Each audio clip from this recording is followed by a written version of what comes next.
les cheveux commencent à prendre en feu. La peau commence à noircir, puis il crie plus, là. Il parle plus. On voit que la brûlure est rendue à un point tellement extrême que toutes les terminaisons nerveuses, il n'y en a plus. Il n'y en a plus, puis c'est là qu'ils tombent de dos. Puis je les ai plus revus. Yes sir, what's up tout le monde? Bienvenue au What's Up Podcast. Ici votre animateur Jerry Alain qui vous souhaite un joyeux Noël tout le monde! Joyeux Noël! J'espère que vous passez tellement du beau temps avec votre famille, avec vos proches, le monde que vous aimez, vos amis. C'est le temps, allez leur dire que vous les aimez, allez leur dire qu'ils sont importants pour vous autres.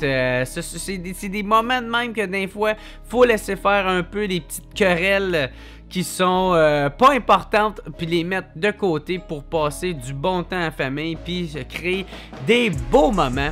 Fait que, avec les paroles d'un sage étant déjà dit, on va y aller avec le podcast. Qui qu'en soit cette semaine, c'est nul autre que le policier à la retraite, Christian Godbout, qui s'en vient nous parler de son parcours de policier, de qu'est-ce qu'il a vécu, des arrestations qu'il a faites, c'est ressemblé à quoi le métier de policier, mais entre autres, plus particulièrement, d'un événement qui a vraiment perturbé sa vie, un événement qui l'a rendu post-traumatique.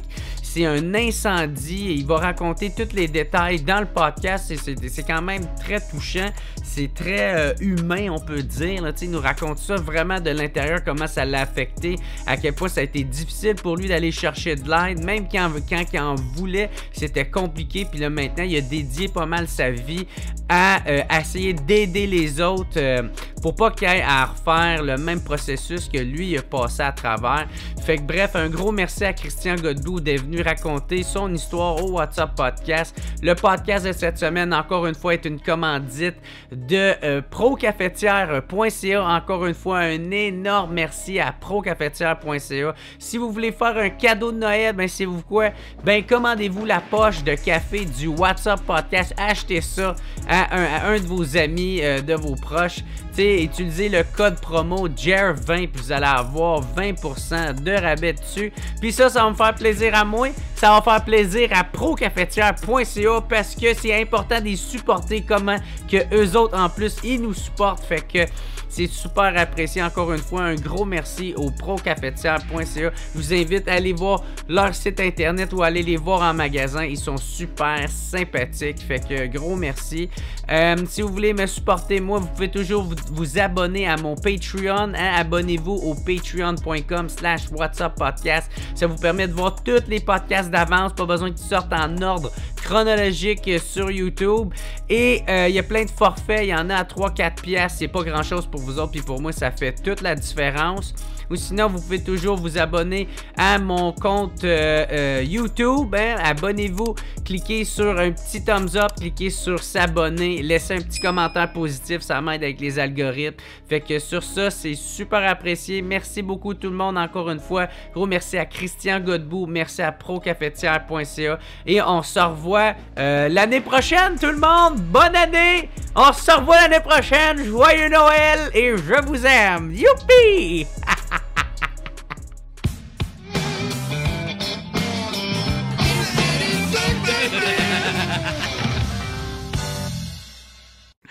Fait que yes sir, what's up tout le monde, bienvenue au What's Up Podcast, man. Aujourd'hui, je suis content de le recevoir, de savoir que là, il est en santé. Parce que la semaine passée, il y avait eu des petits troubles. Mais ancien policier SPVM qui a subi un traumatisme. Puis après ça, ça a pris bien du temps avant qu'il puisse pouvoir avoir des ressources, avoir de l'aide. Puis il vient nous témoigner de ça parce que ça a été énormément compliqué. Fait que Christian Godbout, gros merci d'être au podcast. Enchanté. Yes! Tu veux-tu me parler de toi? Comment t'as commencé à vouloir aller dans l'armée? Puis parce que c'est ça, toi, t'es un gars de l'Abitibi, puis au début, t'as commencé en faisant ton service militaire, c'est ça? J'ai commencé avec les cadets de l'armée. J'étais tout jeune, là. J'avais 12 ans. Puis, je connaissais pas ça. Mes parents travaillaient énormément, donc la valeur du travail bien fait, la valeur de se donner, ça m'a été inculqué très jeune. Puis un jour, j'ai vu mon voisin, un peu plus vieux que moi, revenir chez lui d'une soirée dans les cadets royaux de l'armée canadienne avec son uniforme fier, le dos droit, les bottes bien shinées. J'ai fait « Wow! Quelle prestance! » Puis là, j'ai découvert là, en un claquement de doigts, « OK, s'il est capable de le faire, je suis capable de le faire. » Ça n'a pas pris de temps que du moment que les inscriptions sont arrivées, à 12 ans, je rentrais d'un cadet de l'armée puis je m'investissais à fond. Ça t'a mené à entrer dans l'armée canadienne ou ben, en à fait, faire ton service? En fait, le lien n'est pas direct. J'ai fait 5 ans comme cadet dans l'armée. Là-dedans, j'ai gravi les échelons, j'ai eu des responsabilités, j'étais allé me spécialiser dans un cours pour le sport, éducation physique et loisirs. Donc, j'ai été responsable de beaucoup de choses dans mon corps de cadet. Moi, après, j'ai pris comme 1 an de break. J'ai pris cette année-là pour réfléchir parce que mon but, c'était, l'armée canadienne à temps plein, comme dans l'infanterie, là, fantassin, là, le haut combat, où, pour moi, la police, c'était comme un peu paramilitaire, version civile. Ah, oui, mais je pourrais revenir chez nous un jour. Si à 40-45 ans, j'ai des enfants, j'ai mal au dos, j'ai plus les capacités que j'ai, l'armée, ça risque d'être beaucoup plus difficile. Fait que dans cette année-là, j'ai mûri mon affaire, j'ai fait ma demande au collège pour technique policière et j'ai été accepté. J'ai été bien content, bien fier. Parce que j'ai pu voir ça comme j'ai eu des belles années dans le système militaire des cadets. On passe à d'autres choses. Maintenant, la police, nouveau défi.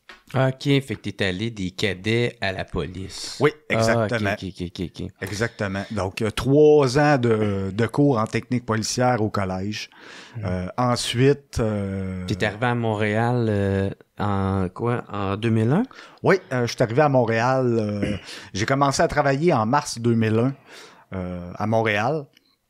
J'avais 21 ans, tout frais sorti de l'École nationale de police. Tout nouveau, fait que jamais rentré d'un char de police, jamais connu c'était quoi là, l'ambiance, la vraie job. Fait que tout à apprendre au complet. Puis comment t'aimais ça? Comment ça s'est passé? Là, on est en 2001. Ouais. C'est puis la police, on va se le dire, ça a des blagues douteuses. C'est un endroit fermé. C'est des cercles fermés. Puis si tu fites pas exactement le moule, faut que tu t'attendes à des critiques. Puis j'en ai eu des critiques parce que là, aujourd'hui, j'ai 45 ans. Je suis encore joufflu. J'ai encore l'air jeune. Fait qu'imagine à 21. Eux autres voient rentrer là, quasiment un préadolescent dans le poste qui dit « Salut, c'est mon premier jour aujourd'hui. » Là, j'ai tout eu les jokes possibles. Tu vas-tu patrouiller en tricycle? Coudon, ils prennent-tu les polices à garderie? Ta case, faut-tu qu'on la peinture rose pour que t'en reconnaisses? Fait que tu y as goûté. J'y ai goûté pendant une couple de semaines. Tu sais comment tu prenais ça? Est-ce que tu voyais ça un peu comme les initiations du début où ça a commencé à te taper ses nerfs? Non, ça, c'était vraiment pas du côté initiation, parce qu'il y en avait des initiations. Ouais. Ça, c'était un événement, une initiation, où est-ce que tu faisais rire de toi, après, c'était fini, bienvenue, tu fais partie de la gang. Là, c'est pas ça, je venais de mettre le pied dans le poste. Là, c'était vraiment des critiques personnelles, dirigées vers moi, vers ce que j'ai l'air, vers ce que je suis. Je prenais ça rough, puis j'étais pas du genre... Méprisante, genre? Ou, c'était méprisant. Ou c'était des blagues? Tu sais? Non, c'était méprisant, là. OK.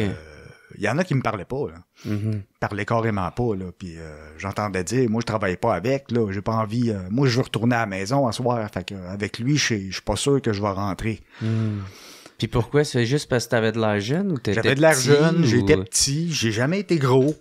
J'ai jamais été dans le moule là, du gros policier, gros muscle, gros bras qui rentre avec la grosse voix puis qui prend sa place. Moi, avec ce que l'armée m'avait appris, les cadets de l'armée, en fait, c'était quand tu rentres, la place va t'être donnée. c'est un esprit d'équipe. L'armée, t'as pas à faire ta place parce que tout est esprit d'équipe. Quand tu rentres quelqu'un dans une équipe militaire, qu'il soit bon, pas bon, d'une race, d'une autre, avec telle habitude, telle autre habitude, ben il fait partie de l'équipe, puis l'équipe va essayer d'aller trouver ses forces pour y trouver, tiens, là, on t'a trouvé la place que t'as, toi t'es bon là-dedans, tu vas nous servir, puis high five. Là, c'était le contraire. Là, c'était du jugement. Mais quand tu dis l'armée, là, c'est pas l'armée, c'est les cadets. C'est les cadets de l'armée qui m'avaient appris ça. Ouais. Fait que... ouais, fait que c'est ça. Mais entre-temps, avant de rentrer dans la police, en 98, j'étais rentré dans l'armée. L'armée de réserve, par contre. Parce que j'avais de la misère à laisser tomber complètement mes uniformes vert kaki, je les aimais. Fait que je suis rentré quand j'étais au cégep, dans l'armée de réserve. J'ai fait mes cours en même temps que les études. Je réussis à amener tout ça, ça allait bien. Fait que quand je suis rentré dans la police, j'étais encore dans l'armée de réserve. Mais là, je vivais un clash où est-ce que je comprenais plus ce qui se passe. Tu te sentais pas respecté. Là. Non, puis j'étais là, mais c'est pas comme ça que ça se passe, nous autres, d'un force. Pourquoi ici, c'est le contraire? Puis tu sais, OK, j'ai l'air jeune, mais j'ai des capacités que vous ne vous doutez même pas. Fait que... Finalement, ça a duré une couple de semaines. Ça s'est estompé, évidemment, là, parce qu'à un moment donné, même quelqu'un qui a beau tirer à la pipe, là, bon, il se tanne. Ouais. Moi, tout ce que je faisais, je répliquais pas. Je savais que ça allait juste empirer la situation. Je retournais chez nous tout croche. J'en ai broyé des soirs. Je les ai appelés, mes parents. Je trouvais ça tough. Puis ils m'ont encouragé. Lâche pas. Tu vas voir, c'est difficile, mais montre ce que t'es capable puis que ça t'atteint pas. Ils ont toujours été de bons conseils, mes parents, là-dedans. Fait que j'ai traversé cette période-là, puis finalement, au fil des appels, au fil des bons coups, au fil des « Hey Chris, ouais, bonne affaire que t'aies fait telle chose. » Fait que je suis devenu ce qu'ils appellent « one of the boys ». OK, tu as fait partie de l'équipe. J'ai fait partie de l'équipe, je l'ai senti. Fait que là, c'est ça, puis comment que ça se passe, mettons, tes patrouilles... Comment que t'aimes ça? Tu sais, ça ressemble à quoi, patrouiller? Y a-tu ben du grabuge ou c'est long, c'est plate? T'es dans un coin qu'il n'y a rien qui se passe? Ou... Montréal, c'est particulier. C'est plusieurs secteurs. Ben, fut un temps, quand je suis rentré, il y avait 49 secteurs. Là, ça a été réduit. Ils ont jumelé des postes. Je pense qu'on est rendu à 30 quelque chose de postes. Mais les secteurs... Ouais, ça s'appelait même pas le SPVM avant. C'était le SPCUM. Ouais, c'est ça. Ça a changé pour SPVM. Moi, je suis arrivé, c'était déjà les postes de quartier, mais quelques années avant, c'était des districts qui étaient encore plus gros comme secteur. Mais l'île a été compartimentée par secteur. Par exemple, il y a Hochelaga Maisonneuve. Rosemont, Centre-Ville. Outremont, en tout cas. Outremont, Westmount. Name it. La patrouille, ça va dépendre vraiment. Ton chiffre de travail, la cadence risque d'être bien différente pour un patrouilleur d'Hochelaga que pour un patrouilleur de Westmount. Les objectifs de patrouille vont être très différents aussi. Westmount, je l'ai fait. Il y avait moins d'appels, c'est vrai. Donc, on faisait beaucoup plus de contacts avec les citoyens, beaucoup plus de sécurité routière. Parce qu'on avait le temps de le faire, puis un moment donné, ben, les gens payent des taxes, la police, peu importe ce qu'on fait, faites quelque chose, tu sais, on vous paye à l'année, puis je comprends cette mentalité-là. Hochelaga, t'as de la misère à arrêter de donner un ticket dans ta journée ou même dans ta nuit, parce que Hochelaga, ça joue, ça vit jour, soir, nuit. Ça vit tout le temps, c'est nocturne, Puis Hochelaga a vécu ce qu'on appelle l'embourgeoisement, avec ça a toujours été un secteur de travailleurs des années 50, des grosses familles qui habitent dans des petits logements, d'ouvriers plutôt pauvres. Puis là est arrivé les gens avec de l'argent qui ont acheté des blocs, qui les ont renippés, transformés en condos, qui ont ouvert des petits cafés fancy, des petites boucheries style à la française. Mais là, c'est qu'il y a une partie d'Hochelaga qui se sentait « Hey, on est en train de se faire évincer de chez nous par du monde qui ont bien de l'argent, Fait que ça, c'était particulier là, de jongler avec ça. Mais ça a toujours été un secteur très occupé. Puis je dirais, oui, il y avait beaucoup de violence. Un peu comme... Ouais, ça, parce que toi, t'as été transféré à ce poste de quartier-là, à Hochelaga. Ouais, j'ai fait plusieurs postes de quartier. J'ai commencé, moi, dans Mercier, où est-ce qu'il y a Place Versailles. J'ai été à Ville-Mont-Royal. Qui est un poste que j'ai aimé, mais qui était plutôt tranquille. Là. OK. Parce que c'est ça, tu dis, tu as voulu aller à Hochelaga pour justement vivre l'action. Ouais. Puis t'as été servi, même un peu trop. J'ai été servi même un peu trop. Peux-tu donner des exemples, genre? En fait, quand je suis allé à Hochelaga, c'est parce que je venais de passer quelques années comme policier dans le métro. J'avais choisi d'aller dans le métro parce que l'horaire était plus belle puis elle me permettait d'élever ma fille, étant donné que ma conjointe à l'époque, elle travaillait à temps plein, elle étudiait à temps plein pour sa maîtrise, était là, mais était pas là. Donc moi j'ai levé la main, j'ai dit garde, je vais downsizer un peu ma carrière, puis quand tu vas revenir puis que tu vas être placé, je remonte en haut, je veux dire, d'un poste, là, les patrouiller. Ouais, c'est ça. Puis, ce jour-là est arrivé, puis la première feuille que j'ai prise, c'était pour être une feuille de mutation pour changer de poste. Poste 23. Ah là, c'était clair, poste 23, Hochelaga, c'est là que je voulais aller. Je m'en vais m'amuser. Moi, c'était ça, je me disais. Fait que j'arrive au poste 23. Les gars sont particuliers, c'est du monde d'action, c'est les filles aussi là, les filles sont capables, puis les équipes ils se tiennent plus serrés. Je commence à trouver que ça ressemble un peu à ce que je connaissais des forces armées là, c'était le fun, ça travaillait fort, mais ça riait fort. Fait que là, on a eu plusieurs appels, des fois ébranlables et tout, mais selon ce qu'on a appris pour devenir policier, on est capable d'être empathique envers une situation et non sympathique. Ouais, c'est ça, de trop t'investir puis de le prendre quasiment personnel. Là, exactement. Tu sais, quand l'émotion d'une personne ou ce qu'elle vit commence à toucher tes propres émotions, c'est là que, là, t'as un petit step back, là. Faut recule d'un pas, respire, puis reviens, là, avec une autre mentalité. Pour le monde qui savent pas, tu sais, c'est quoi, ça, là, tu peux-tu donner, mettons, des exemples de quelle situation t'avais à gérer ou à intervenir, là, tu sais, pour comme situer, ça ressemblait à quoi, tu sais, un poste de police qui a bien de l'action, parce que nous autres, ça nous est connu. Là, OK. Je vais y aller dans le très général à cause des les nombres, la confidentialité. Mais non, on rentre pas dans les détails de même. Mais je vais dire le genre d'appel. Ouais, c'est ça, juste pour nous donner une idée. Je vais te donner, par exemple, on allait... Il y a quand même beaucoup d'itinérants dans Hochelaga, fait que des fois, on allait faire le tour. Il y a des piqueries. Il y avait une dizaine de maisons où est-ce qu'on savait que c'était des piqueries. Ça appartenait à des gens qui s'en occupaient pas. Puis la porte était... Il y avait tout le temps un portier, puis les gens allaient là avec leur drogue, consommaient. Les gens étaient souvent armés.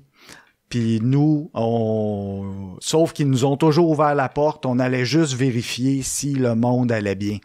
Mais là, on rentrait puis on enjambait des gens là qui avaient des seringues. Là, j'ai vu des filles avec des seringues de sang cachées dans des cheveux au cas qu'elle se fasse attaquer parce qu'elle était hépatique. Fait qu'elle, elle se disait, si je me fais attaquer, il va l'avoir. Fait que là, tu marches là-dedans. Fait que sa maladie devient son arme, genre. Ouais. Là, tu regardes, toi, tu touches pas. Non, inquiétez-vous pas. Il y avait quand même ce respect-là envers nous autres parce qu'ils savaient qu'on était là pas pour les faire chier. On était là pour s'assurer de la sécurité de tout le monde. Ouais. Fait que... puis vous pouvez fermer la place, puis fermer tout ça, là, puis faire chier tout le monde. Là. Ah, il y aurait eu des façons de le faire, mais...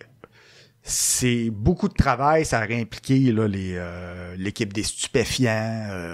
Il aurait fallu que la ville s'investisse. Je suis certain qu'il y a eu du travail de fait dans ce sens-là, mais il y a sans doute eu des bâtons d'un roue. À quel niveau, je sais pas. Pourquoi qu'ils tolèrent ça? Je vais te dire, ça, je le comprends pas. Je le sais qu'ils en ont fermé plusieurs. Ça a été très long, là, mais ils en ont fermé plusieurs. Puis c'est pas parce qu'ils sont pas connus. Les policiers les connaissent tous. Parce que les Hochelaga, les filles qui sont sur la rue, ils nous parlent. Ils nous le disent. Quand ils ont froid l'hiver, là, ils sont pas très, très habillés. Là. On le voit où est-ce qu'ils rentrent une après l'autre. Fait que l'information est là. Où est-ce que ça bloque, puis où est-ce que le temps s'allonge, je le sais pas. C'est-tu municipal? C'est-tu sécurité publique? C'est-tu notre système de travail comme policier? Je pourrais pas te répondre. Si j'avais été enquêteur ou plus près du niveau de ce niveau-là, j'aurais peut-être une petite idée, mais moi, j'étais le gars de plancher. Là. J'usais mes bottes à l'asphalte, puis c'est ce que je savais. Okay. Fait que ça, c'est une des exemples que t'as... Une des exemples des choses qu'on faisait, surtout de nuit puis de soir.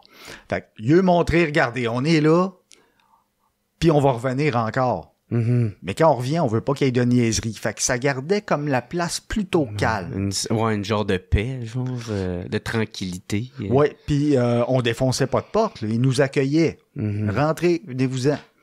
Fait que... ça, c'est une des exemples. Ça, c'est une des exemples. Quoi d'autre qu'est-ce que vous faisiez comme patrouille ou... on pognait Hochelaga, comme je disais, c'est un secteur assez pauvre. Il y avait quand même un bon lot de vols qualifiés. Là. Des gens avec des couteaux, des armes à feu là, qui allaient voler des dépanneurs, des magasins. Des braquages. Des braquages, oui, exactement. Personnellement, ça m'est arrivé d'arriver sur un braquage d'un dépanneur où la personne a dû... on sait jamais l'état, là, mais la personne a été tirée. Là. Puis, alors pour montrer que nous, quand notre travail est fait, on est désintéressé à la cause. Donc, jamais on va aller à l'hôpital pour dire « Hey, monsieur, un tel là, qui est arrivé telle affaire, il va comment? Il est-tu vivant? Il est-tu... » Non, OK. Notre travail est fait. Cette séparation. C'est terminé. Ouais. Ton travail est fait. Passe à d'autres choses. Puis dans l'instant d'après, tu peux avoir des heures de rapport à remplir pour expliquer ça. Ou secteur où est-ce que c'est, comme je disais, beaucoup de toxicomanie, beaucoup d'alcoolisme, beaucoup de monde, hélas, qui se suicide. Quand les proches s'inquiètent pour leurs jeunes, pour leurs cousins, pour leur mère, qui savent qu'il y a des problèmes de toxicomanie, d'alcoolisme, de santé mentale, puis que ça fait une semaine qu'ils n'ont pas de nouvelles, ils nous appellent, pouvez-vous aller vérifier à telle adresse? Souvent, à telle adresse, on les trouve, puis... pendu ou... ouais. Donc, faut décrocher la personne.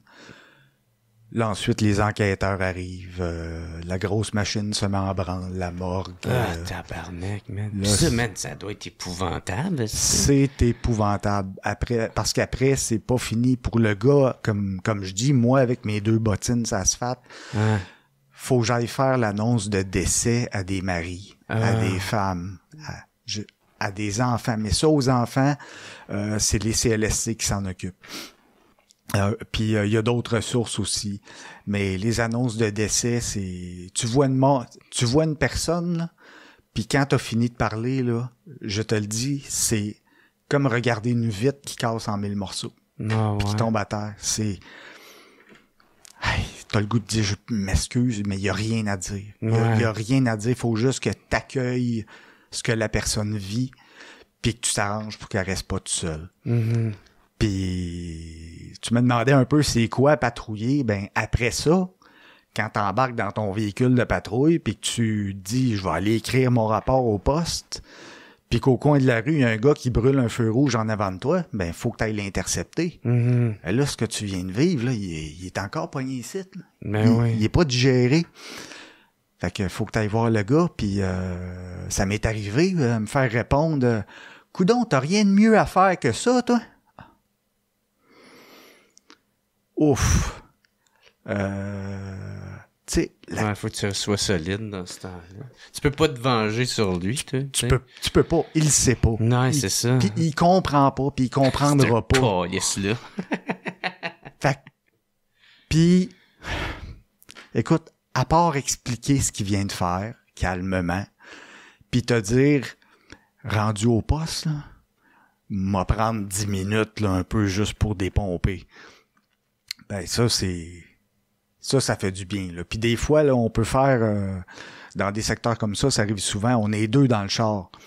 En partner, on se le demande. Hey, comment ça va? Hey, telle chose, comment tu l'as vécu, toi? Tu penses-tu que ça va bien aller à soir chez vous? Puis à force d'en parler de même, on dirait, oh, c'est comme moins pesant. Ouais. Puis souvent, c'est le partner qui va dire, hey, si tu files pas, là, on a tous nos numéros, hein. Appelle-moi, on va jaser, là, 5-10 minutes, ou on se pitonne, là. On est une génération pitonneuse, là. Fait que, y a ça, là. C'est comme vous partagez la lourdeur à 2. Ouais, exactement. Mais il n'y a pas que ces côtés dramatiques-là. Il y a toujours eu les nombreux vols à l'étalage, la sécurité routière. Il y a toujours eu, comment je peux dire, il y a des manifestations. Dans le temps du printemps érable, en 2012, souvent ça partait d'Hochelaga, là, fait qu'on gérait, fallait tout le temps être là, bloquer des rues, s'assurer qu'ils soient en sécurité. Fait que... Y a-tu des moments plus joyeux que t'as vécu? Ah ben oui, il y a des moments où est-ce que j'ai déjà accompagné une femme enceinte, très, très, très enceinte, jusqu'à l'hôpital. On appelle l'ambulance, c'est la nuit, puis les ambulances, il en manque, le délai va être très long. J'étais à une distance d'hôpital, là, je la vois au bout de la rue. Ah ben embarquez madame puis monsieur, là, laissez votre char là. Puis là, assurez-vous de vous attacher, on va y aller doucement, je vais mettre les sirènes, ça va être sécuritaire, l'amener à l'hôpital, rentrer, puis comme policier rentrer, puis qu'ils mettent la femme enceinte là, puis qu'elle te regarde, puis qu'elle dit « Oh, merci, merci, merci de la part de mon petit bébé qui va naître. » Ça, là, ça te donne un sourire, là, c'est du gaz. Les os crèvent. Pas dans mon genre qu'on y est ça. Ah ouais, c'est ça. Mais... OK, ouais, ça, j'avoue que ça doit être cool. Là. Ouais, il y a des appels drôles aussi, là. Il y a des choses où est-ce qu'on voit, là, des affaires qu'on n'aurait jamais pensé. C'est comme quoi un appel drôle? C'est quoi? Ah, un appel drôle, des fois, mais c'est plate. Par exemple, un moment donné, un monsieur, il est atteint de santé mentale, ça va pas bien, là. Il est chez eux, puis il pense qu'il y a du monde qui en veulent, puis il y a un bâton un balai, là, mais t'enlèves le bout avec la brosse, là. Il est un peu en délire, là. Il est en délire, il commence là. à être sénile. Là, il a peur, il est paranoïaque, il est chez eux, il a barré à la porte, il a une robe de chambre, puis là, il crie, puis ils vont me tuer, je vais mourir.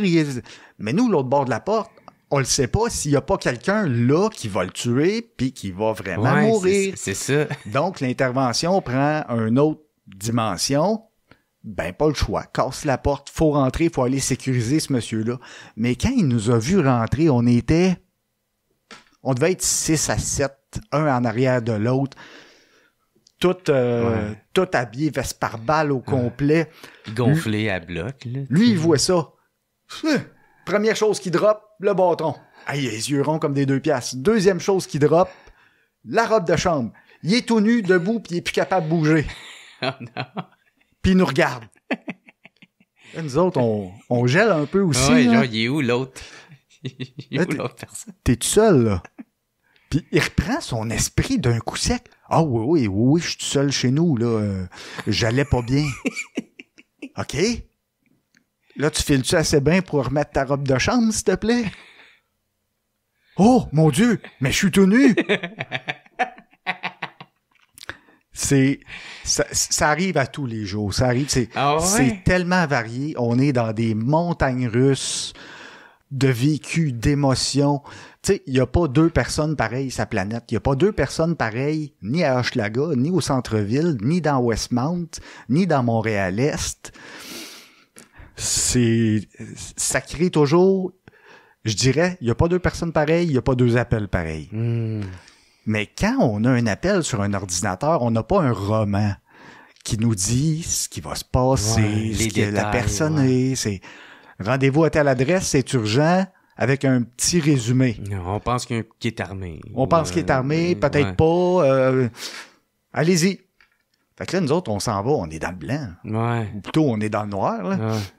Fait que là, en arrivant, vite, cueillette d'informations, observation des lieux, tout se fait vite, t'es stressé, puis là, OK, là, j'ai un topo. Puis là, tu peux descendre d'un cran. Bon, là, on va élargir le topo. C'est une grosse travail, sa route, de fréquentation de personnes par prévention. Comme je disais, les toxicomanes, la santé mentale, les jeunes même. Moi, j'adorais arrêter le char quand je voyais des jeunes jouer au basket dans les ruelles, aller jaser avec eux autres. Parce que ces jeunes-là, je veux pas qu'ils grandissent en disant « Petite police, on les aime pas. » Ouais. Moi, je des tonnes de marde, ce puis là, tu parles avec. Ah, il était cool, lui. Tu sais, je veux que les 4 qui jouent au basket, là, ils se rappellent « Ah ouais, mais tu sais, le policier qui est venu, qui était plein de tatous, là, il avait l'air cool, puis il disait qu'on jouait bien, puis que l'important dans la vie, tu sais, que si on réussissait à aller à l'école tant qu'on peut, ben on allait avoir une belle vie, puis que si jamais on voulait aller voir le poste, qu'on pouvait rentrer puis demander à parler aux policiers. » Fait que eux autres, je suis certain qu'ils ont trouvé ça cool. Mm-hmm. Ils ont une bien meilleure image de la police, là. Ben oui. Puis je vais t'en compter une dernière là, qui est particulière. Il y a souvent les squeegees, ces coins de rue. Il y en avait qui faisaient du squeegee sur un gros coin de rue dans Hochelaga Maisonneuve que, bon, règlement municipal, faut que je les chasse de là, ils n'ont pas le droit de le faire. Mais il y a une façon de parler au monde. Quand j'y allais, c'était « Les boys, vous le savez que vous ne pouvez pas. Êtes-vous capable de penser à une autre façon de le faire? Des véhicules stationnés, mettons, où est-ce que les gens, vous voyez, qui sortent du travail, mais qui sont pas dans la rue, sont sur un terrain privé. Avez-vous déjà pensé à faire d'autres choses? » Ou « Ah non, mais... Parce que je peux pas vous tolérer ici.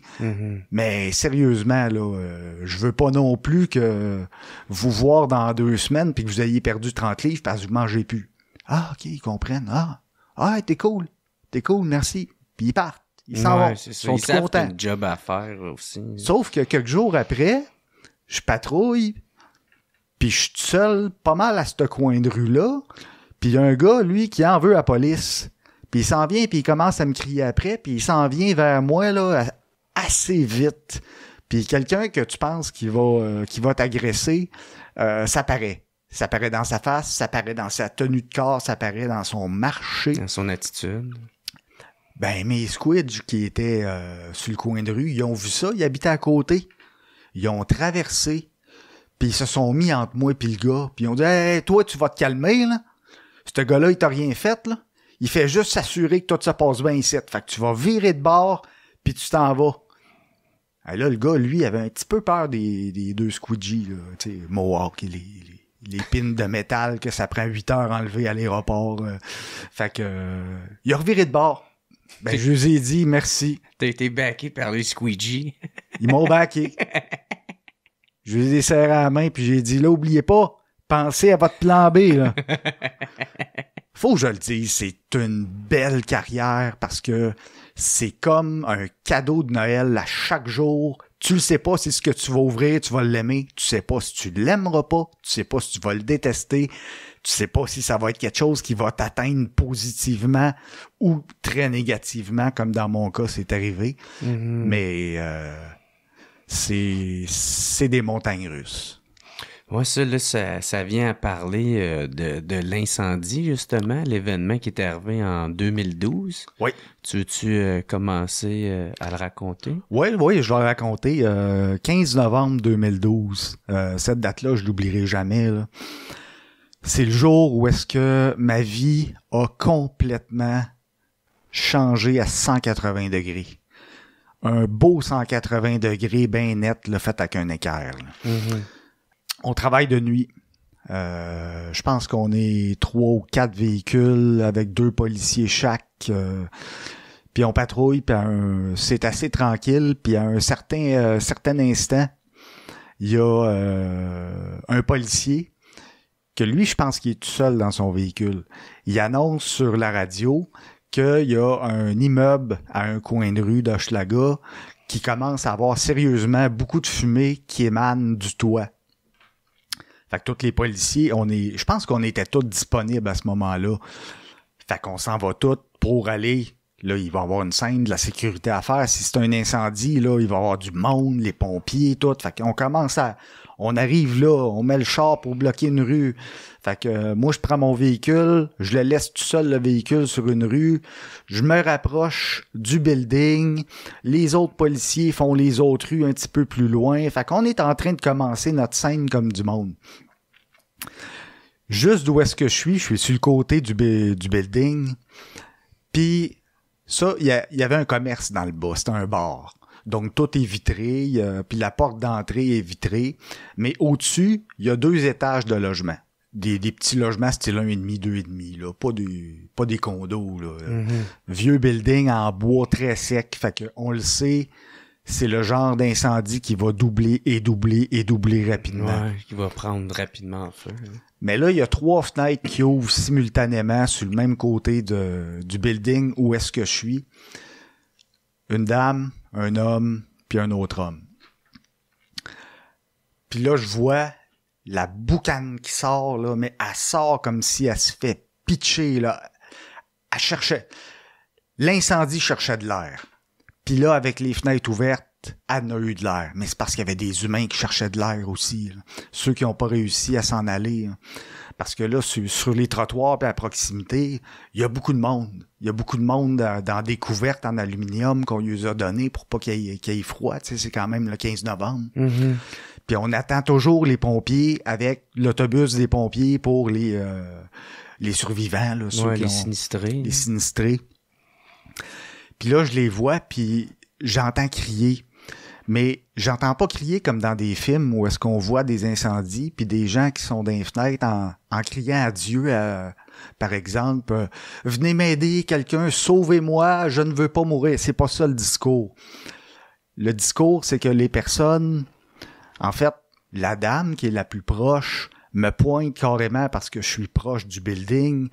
Elle dit, toi, viens nous chercher, la porte est de l'autre côté, monte, viens nous chercher, on n'est plus capable de respirer. Là, je suis investi d'une mission.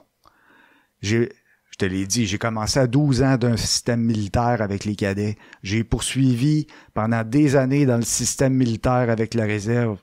Ensuite, ça a été la police, un système paramilitaire où on était investi de missions tout le temps. Moi, quand elle me dit ça, j'ai une mission, je vais réussir ma mission. Puis j'ai comme valeur, puis ça, je vais y revenir sur les valeurs, de ne pas laisser quelqu'un derrière. Puis j'imagine ça se passe très vite, là, aussi. C'est une fraction de seconde. Ouais. Moi, dans ma tête, c'est très lent, par exemple. Ouais. C'est tout est au ralenti. Fait que j'ai plus aucune conscience du temps en partant.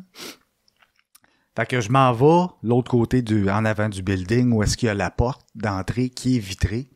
Puis en regardant la porte, je vois le feu l'autre bord. Mais le feu est lent. Puis il est latent, là. Tu sais, il est pas, il brûle pas comme un feu de bois, là, dehors ou dans un poêle à bois, là. C'est juste des couleurs qui se promènent. Fait que j'arrive, puis je me dis ça en même temps que j'arrive pour mettre la main sur la poignée pour l'ouvrir. Puis il y a un policier, je le nommerai pas, mais lui, il sait, je l'ai déjà contacté, il m'a sauvé la vie. Il était un peu plus loin, puis il s'est adonné à regarder que je faisais là. Puis quand il a vu que j'allais ouvrir la porte, il s'est mis à me crier après, là, mais comme du poisson pourri. Là. Je répéterai pas mot pour mot, là, parce que je vais faire redescendre une coupe de seins sur la terre. Là. Mais Chris, mon tabarnak, touche pas à ça. Si tu touches à ça, ça va sauter. Reviens ici, mon tabarnak. Puis il me crie tellement après que c'était sans doute son but. Ça m'a sorti un peu. Je suis revenu comme à moi. Un peu comme mon histoire drôle là, du monsieur qui échappe sa robe de chambre qui revient à lui.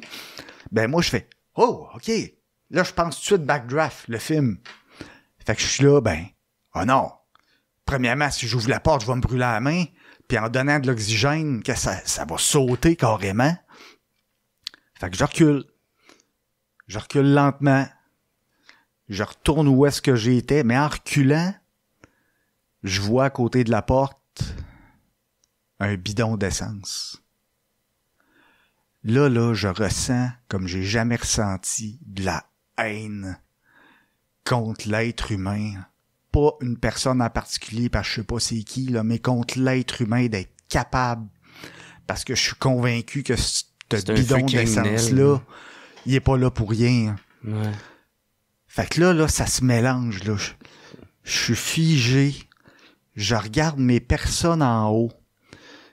Je me sens mal. Je suis rempli de haine, de colère.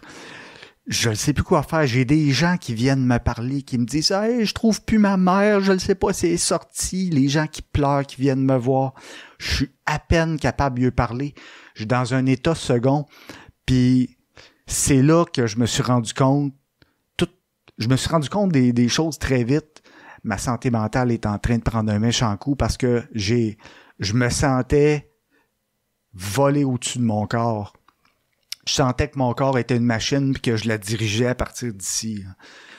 J'étais pas capable de répondre aux pauvres personnes qui venaient me voir. Et où une telle, et où une telle. Là, des fois, je pointais l'autobus. Puis eux autres, c'est quoi? Ils ont pas voulu sauter, tu sais, parce que c'est 2-3 étages pas si haut, là. Ben, le temps que j'aille en avant pour la porte puis que je revienne, j'ai su qu'il y en a un monsieur, là, la dernière fenêtre, qui avait sauté. Ah ouais. Mais quand il a sauté, il était déjà grand brûlé. Ah, tabarnak. OK, fait c'est ça, c'est une question de secondes, là. Ouais, puis grand brûlé, là, un corps de grand brûlé qui vient juste de vivre ça, c'est pas comme rôtir un poulet, là, c'est la peau tombe. Ouais, c'est des lambeaux. Là. C'est ça, fait que lui, couverture d'aluminium sur lui, fait que ils ont trouvé un endroit safe en attendant de le mettre dans l'ambulance. Mais les deux personnes qui restent, une femme et un homme, eux ont pas sauté. Si je me trompe pas, ils étaient plus gras, plus vieux, peut-être moins habiles. Ouais. Mais là, la boucane qui lui rafalait sa tête, là, puis qui sortait, là, c'est devenu du feu. Tout d'un coup, là, je regardais ça, puis là, OK, le feu, il lui rafale dans le dos. Puis ça s'en va de même. Les cheveux commencent à prendre en feu. La peau commence à noircir, puis il crie plus, là. Il parle plus. On voit que la brûlure est rendue à un point tellement extrême que toutes les terminaisons nerveuses, là, il y en a plus. Il y en a plus, puis c'est là qu'ils tombent de dos. Puis je les ai prévus. À ce moment-là, je tombe dans le fixe. Dans tout ce mélange de T'es comme paralysé, hein? Je suis paralysé en plein milieu de l'intersection. Je me suis tassé un peu parce que les pompiers étaient arrivés. Ouais. Puis l'autobus aussi pour les rescapés. Fait que je me suis tassé, mais je suis resté là, figé, à bloquer rien pantoute. Je servais là, j'étais un bonhomme de neige en plein milieu. Puis là, je m'en rends pas compte, mais celui qui faisait la job de sergent ce soir-là faisait le tour de chaque police pour qu'il y ait au moins... Là, ça dure des heures, cette affaire-là, mais moi, je m'en rends pas compte. Il fait le tour de chaque police pour les amener au poste, qu'il y ait au moins 15 minutes, aller aux toilettes, manger une barre de chocolat, prendre de quoi de chaud, puis revenir. Mais là, il est rendu à moi, puis il m'appelle, puis il dit « Chris, t'es où? » Ben, je dis « Je suis dans l'intersection, hein. » Il arrive à moi, puis là, quand il arrive à moi, il ouvre sa fenêtre, il dit « Chris! » Là, je me reviens, je reviens comme un peu plus moi-même. Ah là, j'ai frette. Là, je sens le frette. Pas le froid, le frette. Il dit « Colin, t'es lèvres bleues. » Je dis « Gros, je sens plus mes orteils. » Hey, là, il dit, rentre dans la vanne, là, pis ça presse, là. Fait que je retourne au poste, j'enlève mes bottes, j'enlève mon manteau. Je suis congelé. Je dis, excuse, si la scène est quasiment finie, là, mon partner peut ramener le char, mais que ce soit fini, mais je peux-tu rester ici? Je dis ça en lui disant que c'est parce que je suis congelé, mais en fait, c'est parce que je suis plus capable de retourner dehors, là. Je suis plus capable de retourner sur la scène. Fait qu'on fait ça, c'est une bonne chose dans la police. On fait un débriefing émotionnel directement après que tout le monde soit revenu au poste. Donc, tout le monde qui veut en parler en parle, mais c'est pas tout le monde qui ont été atteints au même niveau. Tu sais, il y en a qui ont vu ce que j'ai vu, il y en a qui ont fait ce que j'ai fait, mais beaucoup l'ont vécu différemment. En fait, tout le monde l'a vécu différemment. Donc, ils nous demandent, avez-vous besoin qu'on appelle le service des psychologues d'urgence pour qu'ils se déplacent ici puis qu'ils viennent vous rencontrer maintenant? Levez la main ceux qui en ont besoin. Sur 8, on est 2 qui lèvent la main. Moi puis une policière. Puis moi, je lève la main puis je dis « Oh que oui, oui, ça presse ». Le policier appelle, puis finalement, la réponse, ça a été « Si on n'a pas une majorité de policiers à rencontrer, on se déplace pas ». Ouais, ça, je se déplace pas pour 2. Fait que on a un service, on a un très bon programme d'aide aux employés à Montréal qui est le PAP, c'est des psychologues. OK, c'est ça. Fait que ils nous disent demain téléphone tôt pour prendre rendez-vous au PAP, puis ils vont essayer de te prendre rapidement. OK, c'est pas dans l'immédiat, mais ça peut sans doute être rapide, c'est correct. Tu sais, j'achète ça. Fait que retour à la maison, tout le long, je le sais. Je le sais que j'ai quelque chose en moi est mort, là. Quelque chose en moi est détruit. J'arrive à la maison, croise ma conjointe parce que c'est le matin, moi je m'en vais me coucher, elle part travailler. Puis là, je suis agressif avec pour des niaiseries. Mais elle a du caractère, fait qu'elle est capable d'être agressif avec un gars agressif. Fait que finalement, ça finit en chicane. Je finis par y raconter vite ce que j'ai vécu, mais en y criant par la tête. Je suis pas très fier, mais fallait que ça sorte, puis je l'ai vomi, là. J'avais besoin de le vomir. Puis elle dit, en tout cas, je pars travailler, là, on en reparlera à soir. Pour elle, c'était beaucoup absorbé, là, en 5 minutes. Fait qu'elle part travailler. Puis j'ai passé le reste de la journée couché à brailler ma vie, puis à brailler ma vie, puis à brailler ma vie. Le soir, retour au travail. J'arrive au poste avec mes uniformes, avec mes choses. Il y a une entrée pour les policiers là, à côté du stationnement que c'est juste pour nous. J'ouvre la porte. En ouvrant la porte, là, je vois le poste de police. Je vois les radios qui sont à gauche. Je vois le panneau police de Montréal qui est à droite. Je vois les fusées routières. Je vois tout l'équipement qui crie police, police, police. Hey, ici, t'es dans la police. Ici, tu vas faire de la police. Je tombe pas à genoux. Les genoux me plient en 2.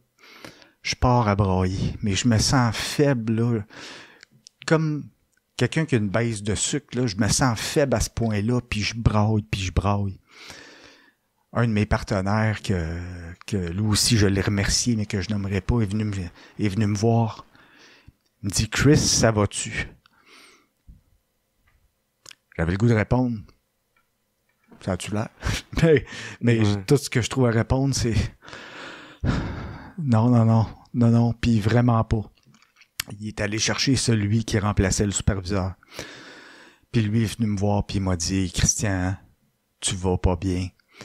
Il dit, là, tu prends pas ton char. Il dit, je te ramène chez vous. Puis demain matin, à la fin de mon chiffre, je vais arriver chez vous, je vais amener du café, des muffins, mais on va parler, toi, moi, puis ta conjointe. Il dit, je pense qu'il faut qu'on mette un plan en place pour t'aider. Ça a été, lui, là, il venait de mettre le mot accompagnement pour l'aide en santé mentale dans ma tête. Lui m'a accompagné. Par après, c'est là que je me suis rendu compte que l'accompagnement était plutôt absent. Là. J'avais le programme d'aide, là, les psychologues du service, je pouvais les voir une fois par semaine, une heure par fois. Puis comment ça s'est passé, ça, justement?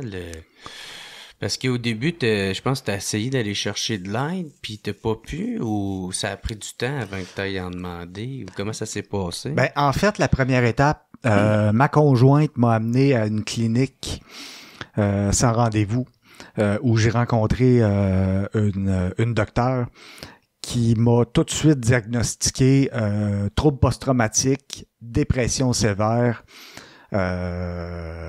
Puis elle m'a fait le papier CSST parce que j'y ai compté, c'est arrivé au travail. Elle a fait les documents, puis je le vois dans son visage, là, elle est simili sympathique à ma cause, là, tu sais, puis j'espère que vous allez aller bien, c'est horrible ce qui vous est arrivé, puis en tout cas, au moins j'ai réussi à voir une médecin, mais c'est une généraliste, puis elle me le dit, pour ce qui est de la médication, elle dit, ça vous prend un psychiatre. Pour un suivi, ça vous prend un psychiatre. J'ai dit, parfait, y en a-tu ici? Elle dit non. Ben, où je trouve ça? À l'hôpital. OK? Ben, parfait. Fait qu'en sortant, j'appelle à job, puis je demande, vu qu'on a des psychologues, on a-tu une liste de psychiatres qui peuvent être référés? Parce que, tu sais, avec notre métier, ça peut être commun qu'un policier ait besoin d'un psychiatre. Ouais. Non, on réfère aucun psychiatre. Ah, OK. Ben, pouvez-vous me dire comment je peux faire pour en trouver un? Je n'ai comme besoin rapidement. Va à l'hôpital. Puis bonne chance. Fait qu'arrange-toi. C'est ça. Fait que là, je dis ça à ma conjointe. Elle. Puis, ça, je l'ai pas dit. Ma conjointe, a toujours été elle est encore infirmière en santé mentale toute sa vie. Une excellente infirmière. Elle a été cadre, elle a tout fait, là. OK, fait qu'il y a une chance que ça comme donnait bien dans ta malchance, là. Sans elle, là, je ne sais pas je serais où. Sans elle, puis sans l'amour de ma petite fille que j'avais, là. Wow. En tout cas, mais je reviens à ça, le psychiatre. Fini par aller dans un hôpital où est-ce que je rencontre une psychiatre. J'y raconte mon histoire. J'y raconte mes symptômes parce que faut qu'il s'enligne un peu pour la médication. Mais elle a une bibliothèque en arrière d'elle, puis elle sort un livre. OK, tel symptôme, tel médicament. Ouais, ça pourrait être bon. Tel symptôme, tel médicament. Là, je dis, êtes-vous spécialisé pour la médicamentation? Tu sais, du monde qui ont des problèmes psychiatriques? Elle dit, pas tant. Elle dit, j'utilise beaucoup mes références, mes livres. Fait que là, puis elle dit, je suis pas assez sûre pour vous. Fait qu'elle ferme son livre, elle le remet dans sa bibliothèque. Elle dit, faudrait essayer de vous trouver un autre psychiatre. Je dis, vu que vous en êtes déjà une, pouvez-vous m'en référer un? Ah, ouais, mais à l'hôpital ici, là, vous en verrez pas un avant longtemps. Ils sont très occupés, ils sont sur le département de psychiatrie. Bon. OK. Là, il n'y a pas d'accompagnement, là. Non, c'est ça, c'est un autre embûche, là. Fait que, finalement, on est au bout du rouleau. Ma conjointe, à l'époque, travaille à l'Institut de santé mentale d'Odlis. Elle parle de mon histoire à quelqu'un. Ce quelqu'un-là fait « Non, mais c'est horrible. Faut pas attendre qu'il arrive de quoi à ton chum. Faut pas attendre que ça empire. Il faut qu'il voit quelqu'un là. » Fait que cette personne-là à qui elle a parlé, elle a fait quelques démarches. Cette personne-là a rappelé mon ex-conjointe, puis a dit « Telle date, telle heure, un rendez-vous au Douglas, ça vous tente-tu? J'aurais peut-être quelqu'un, même 2 personnes pour lui. » N'importe quand. N'importe quand. De toute façon, je suis en arrêt de travail. Fait que finalement, t'as réussi à l'avoir, ton arrêt de travail? Oui. Quand j'ai vu la médecin généraliste à la clinique puis qu'elle a fait mes papiers de CSST, elle m'a mis tout de suite en arrêt de travail pour dépression majeure. OK. Fait que ça, au moins, ça a passé. Oui, ça a passé. OK. Fait que ça a pris combien de temps, ma tante, entre ton premier rendez-vous, parce que là, t'as le diagnostic, on va dire, de PSD puis dépression majeure, jusqu'à taille ton rendez-vous au Douglas, là? Je peux pas mettre de chiffres, mais ça a été quelques semaines. OK. Quelques semaines. T'es quand même long, est-ce que un genre de mois, là. Puis dans ce mois-là, il y a un moment donné, j'ai passé 72 heures dans mon lit, incapable de me lever. Incapable de me... C'est pas ça me tente pas. C'est pas je file pas, je suis fatigué. C'est incapable mentalement de dire je vais faire face à une journée.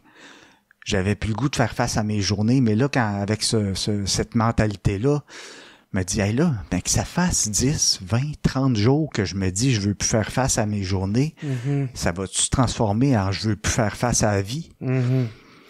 Fait que finalement, je rencontre ces personnes-là au Douglas. Une qui était là, mais que clairement, c'était pas de ses soins à elle, à cette psychiatre-là que j'avais besoin, était spécialisée dans d'autres choses. L'autre était spécialisée dans ce que je vivais. En plein dedans. Symptômes post-traumatiques? Ouais. Puis, je peux me vanter d'avoir, sincèrement, le meilleur psychiatre au Québec. C'est quelqu'un de connu. Fait que lui, il regarde ce que je prenais comme médicament, ce que j'avais comme traitement. Il dit « Oh, qu'est-ce que c'est ça? » Il pogne les papiers, il met ça de côté. Il dit « On va faire le ménage, là, ça marche pas. Tu dois filer tout croche. Je dis « C'est pas le plus beau mois que je viens de passer, disons. Hein. » Fait que là, tout de suite, les médicaments, c'est essai-erreur pour ce qui est de la santé mentale. Ouais, c'est souvent de même. Tu vas en essayer une coupe. Une coupe, des fois, c'est peut-être 2, 3, puis là, tu finis par l'avoir. Mais là, dans ton cas, ça a l'air d'être plus que ça. Puis lui, là, je peux pas dire les mots qu'il a dit parce que je suis pas allé à l'école aussi longtemps que lui. Mais il me dit, tu vas avoir besoin de tel médicament parce que lui, il agit sur telle partie de ton cerveau qui a été affectée par ce que tu as vécu dans ton événement, mais on va le potentialiser avec tel médicament qui, lui, va venir t'empêcher d'activer une partie de ton cerveau qui gère un peu les psychoses, tout ce qui est psychotique. Puis on va en plus potentialiser tout ça avec un médicament qui aide un peu à dormir. Ça va aider pour tes cauchemars, pour tes flashbacks, parce que des symptômes j'en avais, c'était dégueulasse la nuit. Là. J'avais horreur de la nuit. Ouais. Ah ouais, t'avais horreur de la nuit. Ah, je voulais pas aller me coucher. Je revoyais la scène, mais en pire. Je me voyais tout le temps à job. Tout ce qui était noir, c'était négatif. C'était la mort. C'était des fois, j'étais à la guerre, à l'armée. Tout se mélangeait. Fait que... c'est fou comment que le cerveau, il peut agir dans ces moments-là. Moi, quand j'ai perdu ma mère, c'était... J'avais souvent des moments avec ma mère où ce que tu sais, elle, quand elle faisait la vaisselle, moi j'allais tout le temps la serrer dans mes bras. Puis je faisais « Oh, ma petite maman que j'aime! » Puis mais quand elle est décédée, c'est comme si ce moment-là arrivait dans un univers. Puis quand je la prenais dans mes bras, elle disparaissait. Puis là, tu sais, je me réveillais de même avec ma mère qui est morte. Tu sais, c'est comme si elle mourait une deuxième fois à chaque moment. Puis ça m'a fait ça pendant... quand même longtemps, là, tu sais, fait que, en tout cas, je sais pas qu'est-ce que t'as vécu, mais j'ai une petite idée. Dans le sommeil, c'est souvent quand on vit quelque chose d'intense, le cerveau en fait quelque chose de troublant. C'est fou, drôle le bébite, le cerveau. Fait que finalement, il me donne quelque chose pour dormir, il dit avec ça, tu vas voir, lentement, ton sommeil va être meilleur. Puis en plus, ce médicament-là, c'était supposé être un antidépresseur, mais ils se sont rendus compte, Colin, on le donne aux gens qui ont des dépressions, ils dorment toute la journée. OK. Fait qu'il fait il y a de la somnolence. Il y a de la somnolence, il reste antidépresseur. Il dit avec ça, je pense qu'on se trompe pas. Je te dis ça, là, ça fait 10 ans qu'on a touché à rien, que ça va bien. Puis que mon psychiatre me suit régulièrement, qui s'assure que je vais bien, qui continue à m'expliquer que tous les effets à court moyen, puis il y a des effets à long terme. Là, ça fait 12 ans de l'événement que j'ai vécu, mais ça fait 12 ans, mais je vais le traîner avec moi toute ma vie. Là. Puis le traîner avec moi, c'est pas dans mon sac à dos, là, c'est dans ma tête. Fait que, mais au moins ce côté-là, ça a été correct. T'as réussi à trouver la bonne médicamentation. Oui, c'est ça. Sauf que la médicamentation prend beaucoup de temps à faire effet. Le temps que le corps l'absorbe. Parce que... Puis qu'il le régularise. Qu'il l'accepte, Moi, étant très pro, ancien cadet, ancien militaire, ancien policier, on veut des résultats tout de suite. c'est là que la deuxième partie de mon virage à 180 degrés arrive. C'est que je me dis, ouais, je file pas le soir des fois. Qu'est-ce que je fais quand je file pas? Ah! Ben oui, je me débouche une bière ou deux. Ça fait descendre les épaules, t'es relax. Fait qu'à ce moment-là, le soir, tu sais, si j'en prends 2-3, tu sais, ça peut peut-être m'aider en plus pour dormir, puis essayer de m'engourdir un peu. J'ai commencé puis j'étais pris au piège. Carrément. Tu es tombé dans l'alcoolisme? Je suis tombé, là. J'ai fait tomber toutes les barrières de consommation d'alcool qu'il y avait dans ma tête. Je vais t'expliquer ces barrières-là. Après ça, le soir, ça marche, je suis relax. Mais là, il arrivait à 5 heures le soir, l'heure du souper. L'heure du souper, le monde dit c'est l'heure de l'apéro, puis je peux bien commencer à 5 heures, mettons 4-5 heures, comme ça, doucement, jusqu'à la soirée, juste pour être sûr de bien aller, puis être relax. Cette barrière-là est tombée. Ensuite, l'après-midi. L'après-midi. Moi, je suis encore en arrêt, là. Fait que ma blonde travaille, ma fille est à l'école, je suis tout seul, libre comme l'air, personne ne voit rien. Mm-hmm. Oui, en après-midi, là, 1 ou 2, j'arrête, puis je recommence après plus tard. La barrière est tombée. Après ça, l'avant-midi. Pour essayer. Juste essayer. Juste de même pour le fun, l'avant-midi, puis après ça, je touche plus à ça, puis la barrière est tombée, l'avant-midi est devenu une routine. Fait que là, tu bois tout le temps. Jusqu'au jour où est-ce que je me suis servi de Google pour taper heure vente alcool dépanneur. Ah ouais. À quelle heure qu'ils ouvrent les frigidaires à bière? Ils ouvrent à 7 heures le matin. Moi, j'étais le gars à 7 heures le matin, là, à moins 30 l'hiver, qui était devant la porte. Puis qui attendait le petit commis qui débarrait à 7 heures. Puis il commençait à me connaître. « Ah, bonjour monsieur! » C'est un chinois. Ouais. C'est pour ça que je l'imite un peu comme ça. « Bonjour monsieur, comment ça va? » Un peu comme d'habitude, là.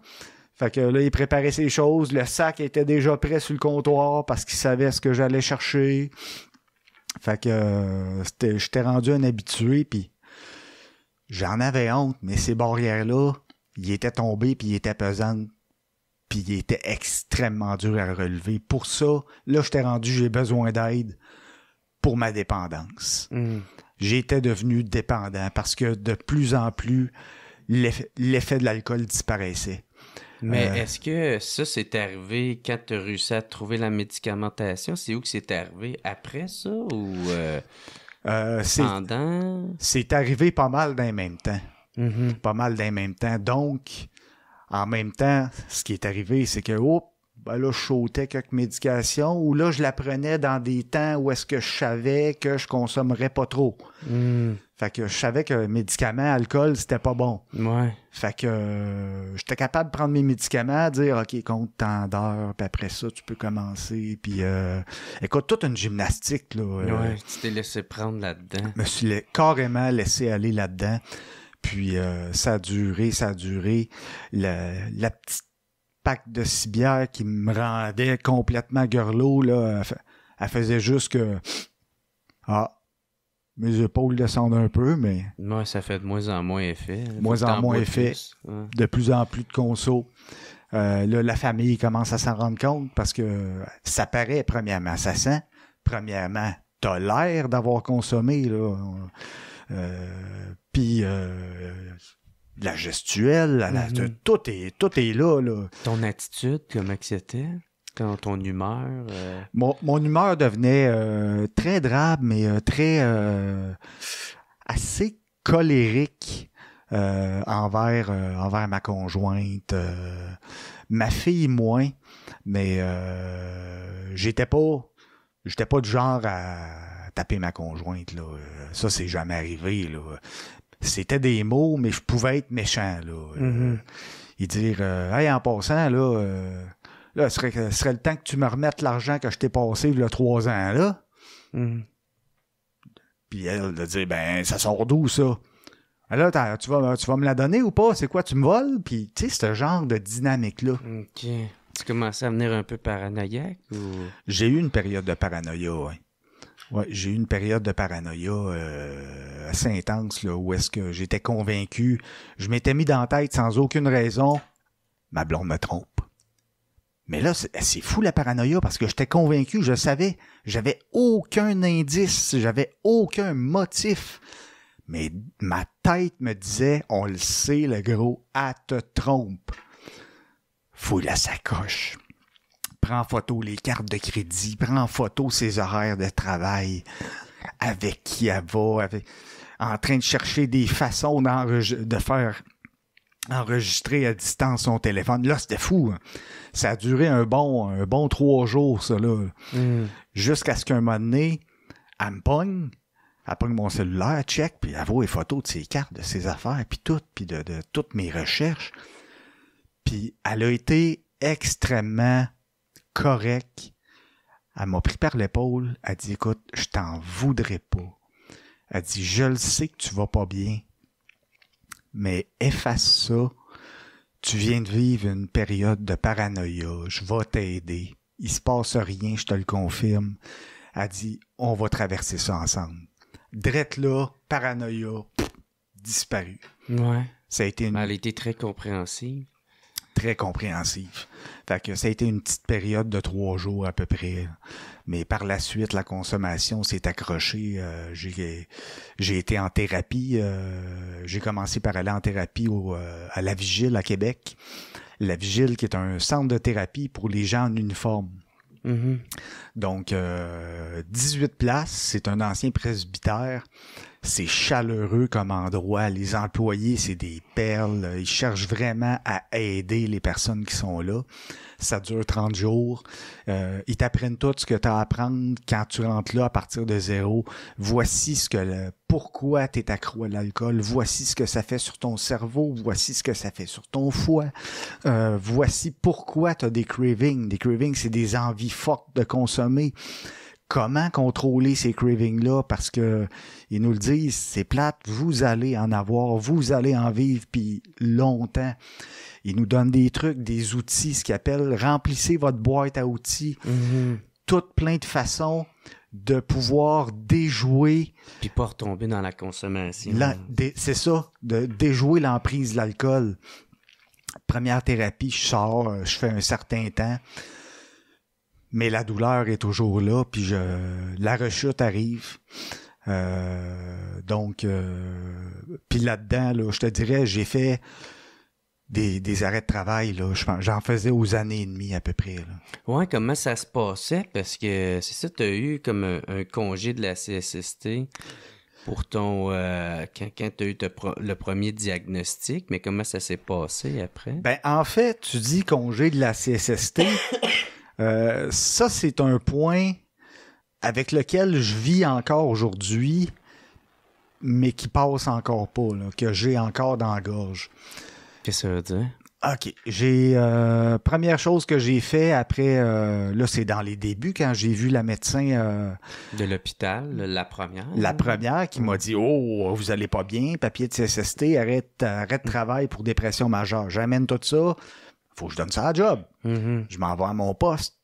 Je donne ça au bureau du superviseur. Le superviseur, c'est le chef de l'équipe. Voilà, mes papiers. J'ai vu un médecin, fait que... puis lui doit remettre ça à plus haut que lui, c'est-à-dire le commandant du poste. Je pense que c'est le lendemain ou le surlendemain. Ah, puis ça, en plus... Il y a une policière qui a été témoin que ces papiers-là étaient bel et bien là parce qu'elle est rentrée dans le bureau du superviseur. Elle a vu ça, puis elle m'a écrit pour dire « J'espère que tu vas bien. Écoute, je veux pas être envahissante, mais j'ai vu tes papiers sur le bureau du sergent. Ah, ben je dis « Ouais, c'est ça. » Puis j'y explique. Fait que les papiers sont envoyés au commandant du poste. Mais là, je rappelle, on est en 2012. On n'est pas en 1940, là.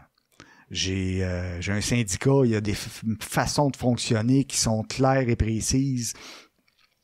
Je reçois un téléphone le lendemain ou le surlendemain de mon ami là, qui était venu me ramener chez moi quand je filais pas, là, qui remplaçait le superviseur. Parce que lui avait un très bon lien là, avec le commandant. Puis le message qu'il me dit, c'est « Ouais, Chris, on vient de voir ton papier de CSST. Là. » Il dit ça implique que tu serais payé à 100% chez vous parce que tu es en arrêt de travail. » Ben, je dis « Ouais, c'est arrivé au travail, puis j'ai un post-traumatique. » Il dit « Ouais, il dit c'est parce que le boss... » Il dit que si jamais tu continues à pousser dans ce sens-là, le service de police va faire tout ce qu'il peut pour inverser la décision, puis ils vont aller chercher l'argent versé en trop direct dans tes poches. Ça, là, je te le dis, c'est les mots justes. J'ai encore la parole en tête. Ce sont les mots qui ont été utilisés. Je pars à broyer au téléphone. J'ai pas de force. J'ai de la misère à me gérer. Là, je dis, écoute bien, là. J'ai pas la force de me battre. Vous êtes en train de cogner sur un gars à terre. Ça, c'est pendant que tu es en train de chercher tes médicaments puis chercher un psychiatre. Là. C'est ça. Fait que là, vous êtes en train de fesser sur un gars à terre. J'ai pas la force. Puis là, je viens fâché. Je dis, puis qu'il me mette donc en ce qu'il veut, le commandant. M'en sac, moi, je suis pas capable de me battre. Fait que on verra bien. Puis je raccroche. Puis j'ai jamais repris contact avec le poste. J'ai su 2 semaines après, quand ma paye a été versée, qu'elle était à 80% de mon salaire, comme si j'étais en dépression pour des motifs personnels. Donc, j'ai jamais eu d'arrêt de travail pour le post-traumatique payé comme tel, parce que j'ai tellement été souffert longtemps du post-traumatique, puis ensuite dans l'alcoolisme. Si j'avais appelé mon syndicat, la Fraternité des policiers, puis que j'avais dit on va se battre, ben ils se seraient battus avec moi. La Fraternité sont très, très, très, très proches de leurs agents. Puis ils m'ont dit plus tard, crime, ça a été trop long, il y a des prescriptions, il y a des délais, pourquoi tu l'as pas fait? J'avais pas la force, mais regarde, c'est passé, c'est correct. Fait que c'est quoi, dans le fond? C'est que t'as-tu pu avoir finalement ton congé ou il a fallu que tu continues à travailler? Ou J'ai eu mon congé maladie. J'étais chez nous. À 80% de ta paye? À 80% de ma paye chez nous pendant à peu près 1 an. Là. OK. Ouais. Fait que c'est dans ce congé-là là, que c'est fait toutes les recherches. Là, mais pour t'as trouver. trouvé qu'il y avait pas... qu'ils ont vraiment pas eu de... T'ont pas donné un support quand t'es approché pour... Non. J'ai pas eu de support, premièrement, pour le côté hey, on a un gars qui vient de tomber au combat à cause d'un appel. Ben, on va au moins faire en sorte qu'il y a ce qu'il mérite. Ça n'a pas été fait. Par la suite, la recherche des démarches, oui, j'avais un psychologue du programme d'aide, ça, c'était génial. Mais t'as été laissé pas mal à toi-même pour te trouver un psychiatre pour avoir une médicamentation. Pour le psychiatre, pour la médicamentation, pour la vigile, pour les centres de ressources, ça, j'avais l'aide de la fraternité. Okay. Je les appelais, je leur expliquais comment j'allais. Ils te référaient. Ils me référaient là-bas, puis je payais, je pense, c'est 20% de la facture pour aller à la vigile. OK. OK, bah ça, c'est cool, au moins. Puis là, après, dans le fond, parce que là, j'imagine ta première année, c'est là que tu as commencé à tomber dans l'alcoolisme. Oui, c'est là que ça a commencé. Là, c'est quoi, t'as-tu recommencé à travailler après 1 an ou comment ça s'est passé, ça? Après 1 an, j'ai recommencé à travailler, évidemment au même poste. Ouais. Le retour au travail, là, ça a été une claque à la gueule. Une grosse claque à la gueule. Je rentre à la job, je m'en vais à ma case, je m'habille, mets mon uniforme, veste par balle, tout, m'habille comme d'habitude. Mais là, je viens de revenir d'1 an, là, de quelque chose de grave. Là. Le monde le savent, ce que j'ai vécu, puis que j'étais en dépression. Là. C'est pas une cachette. Fait que je reviens, les polices, bon retour, on espère que ça va bien se passer. Puis il y en a que je sens qui ont comme un malaise, tu sais, parce que 2012, c'était encore malaisant, la santé mentale. Ouais, c'est ça. Ça commence à moins l'être. Là, mais... ouais, comme le gars qui voulait aller chercher un congé gratis. Écoute, si tu me permets de faire une parenthèse là-dessus, ouais. Juste avant de revenir au travail, mon psychiatre, qui est un excellent psychiatre, m'a dit, Christian, il dit, faut que tu Recoordonne ton cerveau. Là, t'as arrêté de faire ce que t'aimes. Moi, je suis un coureur de demi-marathon depuis que j'ai 16 ans. La course, c'est ma vie. Il dit, faudrait que tu recommences lentement. Va courir. Va voir du monde. Si tu peux, fais un petit voyage, fais quelque chose. Moi, j'ai un frère jumeau. Moi et mon frère, on est proches, là. On est hyper proches. Pas en distance parce que lui, il est policier à Halifax. Ok, ouais, lui tout policier. Ouais. Fait que, puis finalement, je décide, avant la fin de mon arrêt de travail, je vais aller voir mon frère. Il y avait un événement à Halifax qui s'appelle le Mode Hero. Là. Il y en a un peu partout là, de ça. Là. C'est des courses style Spartan. Là.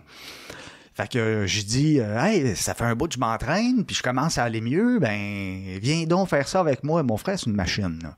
Il s'était pas entraîné pantoute, là, mais il est capable de me dépasser. Fait que je me dis, on va avoir du fun.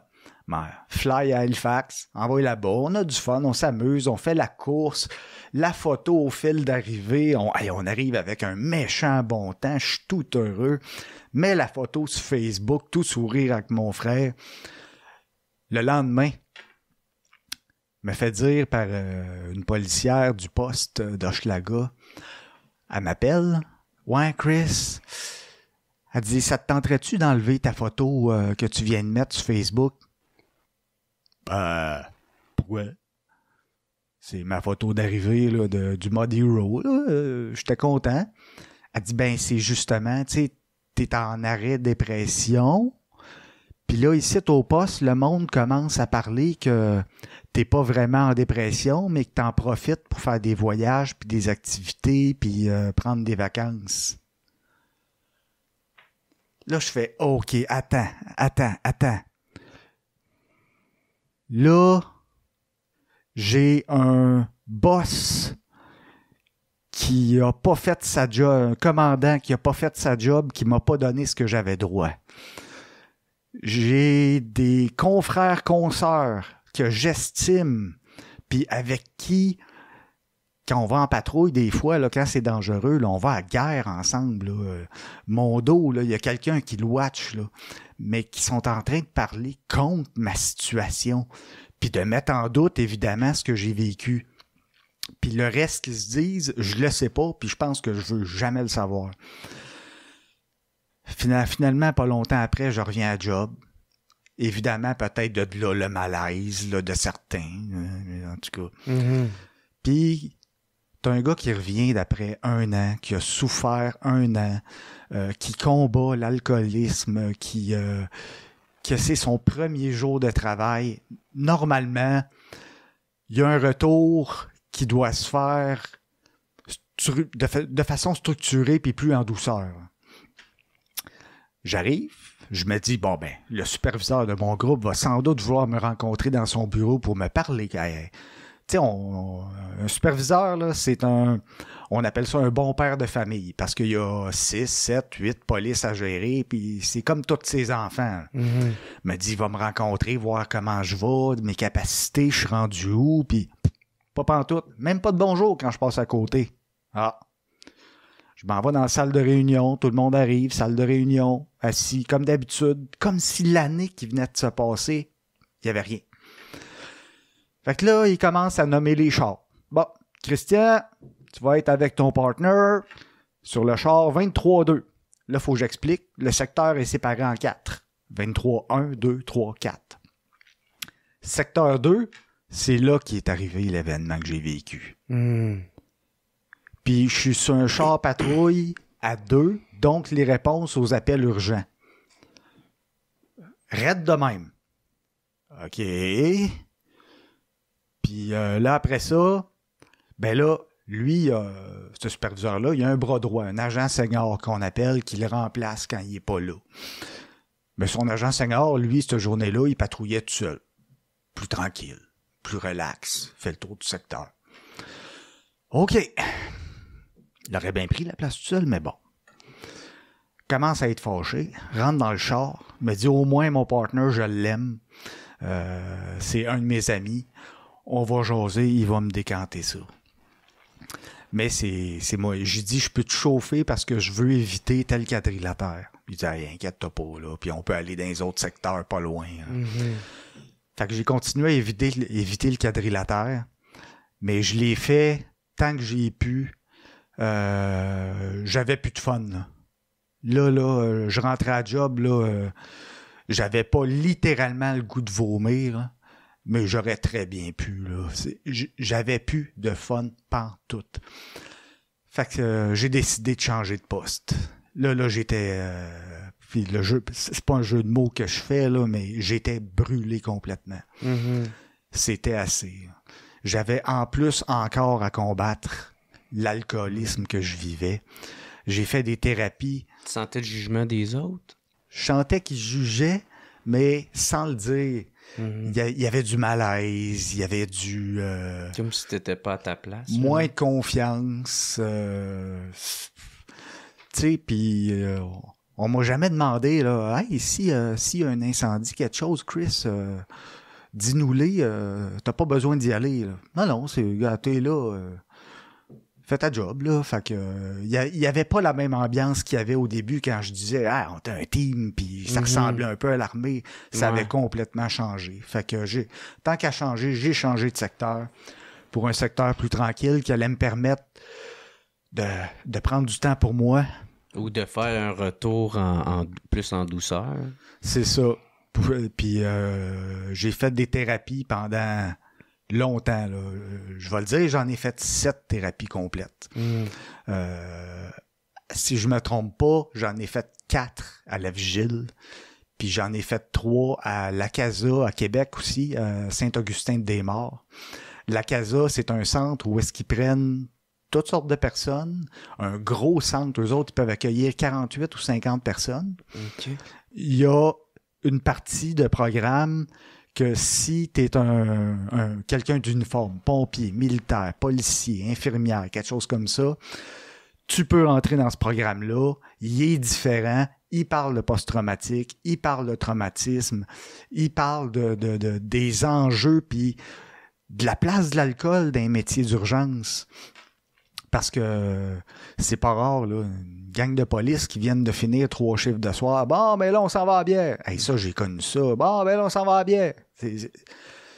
Puis là, c'est moins vrai aujourd'hui. Les jeunes consomment moins, consomment mieux. Mais pour notre génération, là, c'était facile de tomber dedans. Donc, j'ai fait ces 7 thérapies-là au fil des années. Puis, je te dirais que... ces thérapies-là, je suis allé chercher un petit peu de chaque que je peux dire que j'ai gardé puis que j'ai pas oublié. 30 jours, dire je vais aller apprendre, je vais tout garder puis je vais être capable de maîtriser ça. Non, ça c'est pas moi. Tu as pris des outils un peu à chaque fois, à chaque thérapie. Ouais, puis il y a des outils qui étaient pas pour moi, il y en a d'autres qui l'étaient, des cas qui étaient différents. Fait que ça, je peux l'appliquer. Ça, non, c'est pas pour moi, je suis trop magané, ça me fera pas. Fait que ou je l'aime carrément pas. Ça, c'est pendant tout le temps que tu as continué à travailler pour la police? Travailler, arrêt pour dépression, travailler, arrêt pour dépression. S'est jamais vraiment réglé, dans le fond? Non. Puis la vie a fait que à ma dernière thérapie complète, j'étais à la Casa à Québec. Il y avait une personne policière à Montréal aussi que j'ai rencontrée qui vivait aussi un post-traumatique. Puis j'y ai raconté, j'ai dit, je peux-tu te raconter mon histoire? Puis là, on parle de... Là, c'est 2012, on parle de peut-être 2022. 2022, là. On est dans 10 ans plus tard. 10 ans plus tard, là. Là, j'ai traversé des thérapies, des rechutes, la consommation qui augmente, rethérapie, là. Là, ça a été vraiment ce côté-là. Puis l'effet sur ma santé mentale, j'essaye de pas trop brouiller les cartes. En tout cas, j'essaye de rester hors de l'eau, mais sans bouer. Puis j'arrive en thérapie en 2022. Puis il y a cette fille-là, une policière de Montréal, que je connais pas, qui me dit qu'elle vit avec ça elle aussi. Fait que, puis elle est bien ouverte. Elle me dit, tantôt, on se trouvera un petit local, juste nous deux. Puis Elle dit oui, si tu veux me parler de ton histoire, là, puis si jamais je te fais un signe, là, c'est que je suis plus capable. Ben, je dis parfait. Fait que je raconte mon histoire, puis je dis, en plus, ça fait tant d'arrêts de travail que je fais. Je suis à ma 7e thérapie. Je prends des médicaments. Depuis le 15 novembre 2012, tout va mal. Je dis, qu'est-ce que le service de police attend pour me contacter puis dire, Monsieur Godbout, vous êtes plus capable. Parce que je me sentais plus capable, là. Je travaillais, fallait que j'arrête, je broyais tout le temps. Je retravaillais, j'arrêtais, je broyais tout le temps. Puis c'est là qu'elle me dit, ah ben, tu savais pas? Elle dit, c'est pas eux qui vont te contacter. Elle dit, c'est toi qu'il faut qu'ils fassent les démarches. Je dis, pour vrai? Elle dit, oui. Elle dit, eux autres, ils iront pas compter les arrêts, comment tu vas, ce que tu vis. Elle dit, tout ce que tu vis, c'est toi qui es capable de le verbaliser. Elle dit, il faut que tu appelles l'Association de bienfaisance des retraités, qui est l'ABR, puis la Fraternité des policiers de Montréal, puis que tu lui parles de cette histoire-là, puis que tu demandes à commencer le processus de retraite pour raison de maladie. OK. Elle dit, il va avoir peut-être, il y a juste 3 options à la fin du processus. Le processus dure 1 an. Soit que ça va être refusé puis tu continues de travailler. Soit que tu vas être retraité pour raison personnelle. Là, ton salaire va être moindre. Ou que tu vas être retraité pour motif professionnel. Là, ça vient comme un peu rattraper l'histoire CSST. C'est une retraite pour maladie professionnelle. Le processus dure 1 an. Il est extrêmement chargé, rencontre de psychiatres, rencontre de psychiatres de la ville, ils font des évaluations, contre-évaluations, des documents à remplir, des documents légaux à signer. Finalement, je fais tout ça au complet. À ce moment-là, je suis en arrêt de travail, j'ai le temps, pour finalement apprendre le 23 novembre 2022 que le processus est terminé. À ce moment-là, je suis en chemin, je suis en train de m'en aller chez mes parents en Abitibi. Puis la dame me dit, oui, c'est Madame Untel des ressources humaines de la Ville de Montréal. Je vous annonce qu'en date du 23 novembre 2022, vous êtes officiellement retraité pour maladie professionnelle. Là, ça m'a fait, enfin, c'est fini. C'est fini. Puis ce moment-là m'a donné Écoute, j'étais léger, j'aurais pu voler, là. Ça m'a donné la liberté de dire, je n'ai plus à me battre contre rien. Là, je m'occupe de moi. Fait que la consommation, j'ai commencé par baisser beaucoup. J'ai réussi à contrôler certaines de mes consommations. Lentement, je consommais moins. J'allais un peu mieux. Puis au travers de tout ça, je m'étais séparé. Là. Ça fait 4 ans et demi que je suis séparé. Là. Mon ex en pouvait plus. Ouais. Fait que, puis en même temps, c'est tout à son honneur de t'avoir aidé tout ce temps-là. Là, ben, ce qu'elle a fait, là, c'est elle m'a apporté tout ce qu'elle pouvait. Puis quand est venu le moment où il n'y a plus rien qu'elle pouvait faire, puis qu'elle avait son trop-plein de son chum post-traumatique alcoolique, on s'est séparés. Puis ma fille a décidé de vivre avec sa mère, puis je la comprends parce que ma fille l'a pas eu facile avec moi non plus. J'ai pas été méchant avec elle, mais elle a de voir son père malade, de voir son père tout croche. Elle a été victime de ça. Elle a été victime de ça aussi, autant que ma conjointe. Ils ont bien fait de partir, mais avant de partir, ils se sont assurés que papa y aille bien. Mm-hmm. Fait que pour ça, je les remercierai jamais assez. Mais après ça, c'est ça. Un coup retraité, j'ai pu travailler sur moi. J'ai pris du temps. Toutes ces années-là, même, je me suis retourné vers la prière. Tu sais, à un moment donné, tu sais plus vers quel saint te tourner. Là. Puis je suis quelqu'un que, dans ma jeunesse, j'étais très spirituel, pratiquant, catholique. Ça s'est délaissé avec le temps. Mais j'ai toujours eu le côté spirituel très fort. Puis quand j'ai commencé à sentir que je tombais dans l'alcool, je me suis mis à prier. J'ai prié fort, j'ai prié à tous les jours, j'ai prié des années. Des fois j'étais là, puis j'ajoutais à ma prière, c'était court, là, mais hey, oublie-moi pas, là. Un moment donné, c'est pas pressant. Je te demande pas que tu le fasses, mais viens le faire avec moi, s'il te plaît. Viens m'aider là-dedans. Puis ça m'a mené jusqu'à l'arrêt complet de la consommation. Une nuit du 3 février 2024. Ça va faire 1 an, là, dans quelques mois. C'était rendu particulier, ma consommation, là, parce que quand mon taux d'alcoolémie baissait trop, comme dans une nuit, mettons, de 8 heures où est-ce que tu bois pas, ben mon corps me réveillait après 3-4 heures de sommeil en disant « Hey! Notre taux d'alcool est bas, là. Ah ouais. Il serait le temps que tu ailles dans le frigo t'en chercher une ou deux. » Ah, c'est fou l'effet de l'alcool sur le corps humain, même physique, là, tu sais, comment qu'ils appellent ça, là, ceux qui ont des déliriums, tu sais, il y en a qui peuvent halluciner des affaires. Ben, j'ai fait un délirium tremens. Ouais, c'est ça. J'ai fait des convulsions. J'ai pas mal passé, là, question complications, là, je les ai pas mal vécues. Hein. Mais t'as réussi à t'en sortir? J'ai réussi à m'en sortir. Comme je te disais, le soir, une demi-heure avant l'heure de fermeture du maudit dépanneur, je checkais dans le frigo. Il m'en reste-tu au moins 2? OK, je peux dormir tranquille. Ça, j'ai fait ça des années. Parce qu'il fallait que je maintienne le mix alcool-sang. Ça n'a aucun bon sens quand tu dis ça. Là. T'es une machine qui run à l'alcool. Mais t'as quand même diminué ta consommation. J'ai été en diminution beaucoup. Ouais. Fait que j'ai réussi à... Autant que j'ai fait tomber des barrières, là, j'avais la force de les remonter. Ah, la nuit, non. Ouais. Moi, j'ai arrêté de fumer la cigarette de même. Tu sais, j'avais arrêté de fumer le jour, puis là, le soir, je m'en laissais genre 2-3.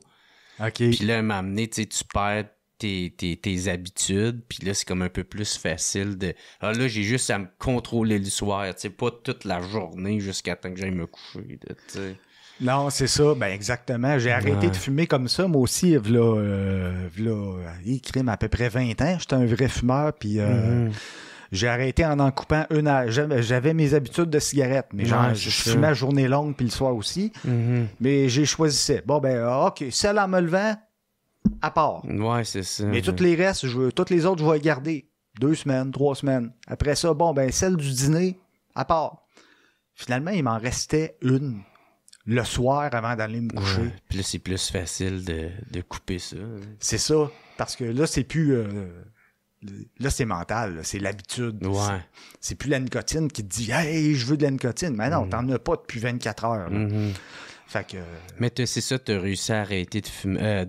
T'as réussi à arrêter de boire, de consommer de l'alcool. Ouais. Donc, ça s'est passé drôlement parce que la nuit du 3 février 2024, là, passé... Je me suis levé la nuit, puis j'avais vraiment un craving, là. J'avais soif, puis Colin, il m'en restait dans le frigo. Je buvais moins, mais je buvais pareil. Bon, ben je la pogne, je la rouvre, mais là, je me rends compte, je suis en train de m'en retourner d'où est-ce que je viens. Puis d'où est-ce que je viens, c'est vraiment pas beau. Hein. Mais là, je regarde ma canette, puis je fais « C'est bol, ça me tente pas. » Pourtant, j'ai soif, là. Mais ça me tente réellement pas. Ça m'est jamais arrivé. Puis c'est quoi qui te tentait pas de boire? Ça me tentait pas de boire. Le goût me tentait pas. L'effet me tentait pas. Tu sais que c'est pas bon pour toi. Je me suis senti comme vraiment léger, comme libéré de quelque chose. Où est-ce que j'ai fait? Hey, j'ai le goût de l'acheter. Je suis en avant de l'évier, là. Je suis en avant du frigo. Je la vide.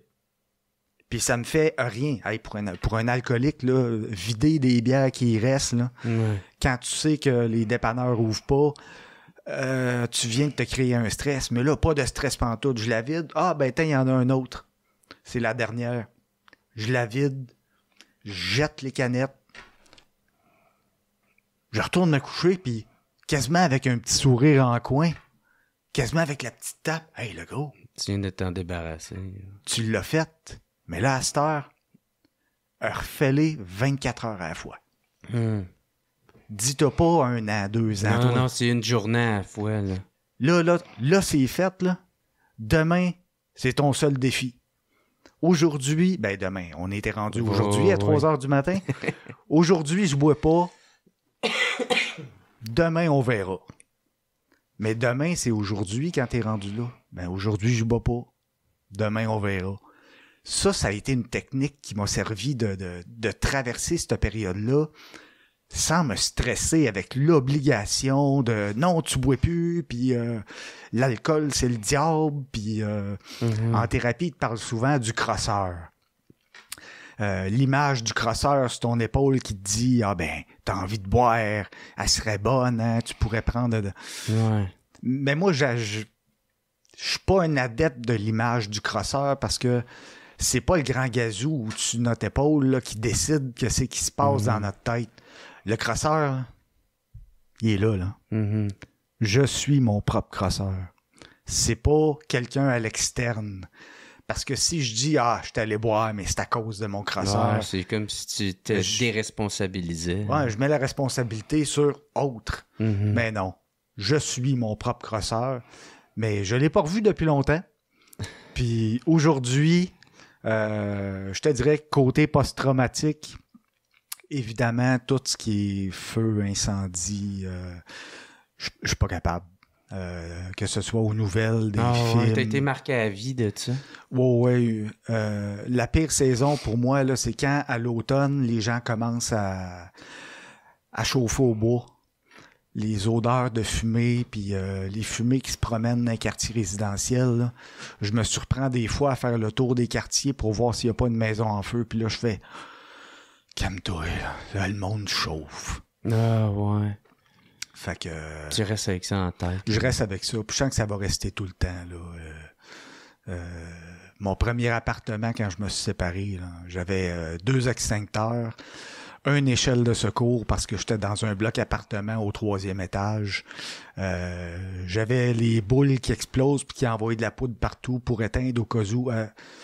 Je pense qu'il n'y aurait même pas rentré un gâteau de fête chez nous. Il se serait fait avoir. Là. Fait que, mais là, j'apprends à doser un peu puis dire, OK, il y a faire attention, mais faut pas tomber dans l'extrême parce qu'après ça, non plus. Après ça, tu retombes dans la paranoïa. Je vais retomber je vais alimenter ma peur encore. Donc, je veux pas alimenter ça. Donc, depuis que je vais mieux, ça fait 1 an que je travaille sur... j'écris beaucoup. Puis, je te dirais que j'ai cherché beaucoup de tribunes pour lancer le message que la santé mentale chez les répondants d'urgence, c'est très fragile. Oui, on est en 2024, c'est encore tabou.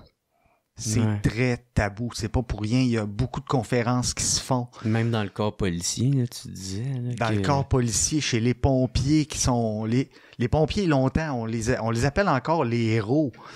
Mais quand t'as une cape de héros, c'est comme si t'as pas le droit de mettre un genou à terre puis dire « Hey, je tout croche. » Le monde te met un masque de héros.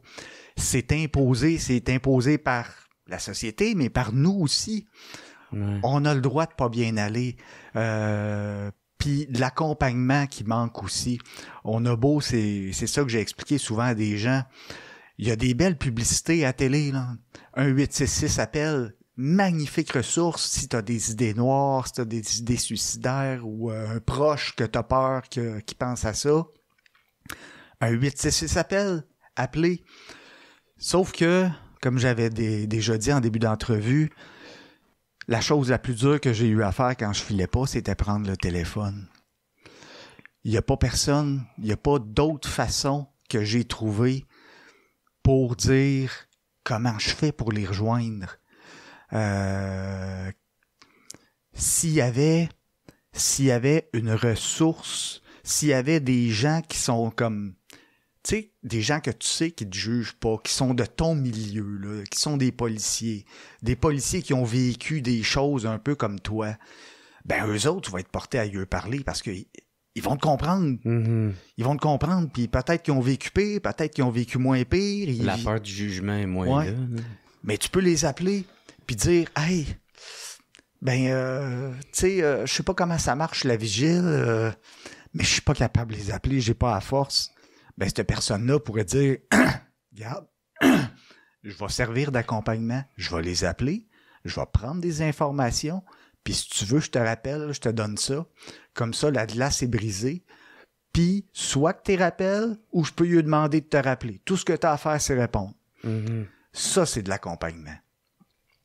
Parce que dans des histoires de t'as besoin d'un spécialiste, va à l'hôpital, puis bonne chance. Ouais, dans des histoires de... Ouais, toi, t'as eu la chance d'avoir ta conjointe, ton ancienne conjointe qui a pu t'épauler là-dedans, qui a pu... accompagner. Ouais, c'est ça. Absolument. Puis un bon collègue aussi, là, qui t'a beaucoup aidé. Oui, un très bon collègue. Fait que eux autres ont mis l'accompagnement en première place, puis c'est eux autres qui ont créé dans toutes ces années-là je dirais l'accès aux ressources puis les bienfaits les meilleurs. Tout le reste, là, quand tu sais pas si tu vas trouver un psychiatre, quand la psychiatre en avant de toi cherche d'un livre puis qui est pas sûr de savoir de quoi elle parle, quand on te dit bonne chance pour trouver telle affaire, non, ça aide pas. Ça aide pas. Mais quand t'as, mettons, des services d'urgence qui ont vécu des choses, puis qui peuvent dire, regarde, des démarches, là, c'est pas long. On va en faire des téléphones. Puis si tu veux, si t'es capable de répondre au téléphone, mais que t'as pas la force d'appeler puis de composer, on va lui demander qui t'appelle. Qu'est-ce que t'en penses? Mm-hmm. Tu sais, une entente. Là, déjà, il me semble que c'est soulageant. Ouais. Tu disais aussi, tu sais, que mettons que la ligne 280 bleue, là, tu sais, que oui. Tu sais, il y a ça qui existe, là, mais que, tu sais, même à l'intérieur, à l'interne, tu sais, les policiers s'en moquent ou... ouais. Moi, c'est comme si t'es fou. Ça, c'est pour les fous ou pour les faibles. Moi, je l'ai utilisé 280 bleu, puis c'est une des plus belles ressources d'aide du service de police de la Ville de Montréal. J'ai fait affaire avec un monsieur qui a traversé à peu près la même chose que moi, à sa façon, puis qui est d'une empathie, puis d'une connaissance du rétablissement hors norme. Ce monsieur-là, je pouvais l'appeler 24/7. J'avais son numéro personnel. Il m'invitait, il dit, le jour que tu vas être prêt, on pourrait se rencontrer pour se parler en personne. Ça, là, ce que je parlais là d'accompagnement, là, ça l'est le 280 bleu.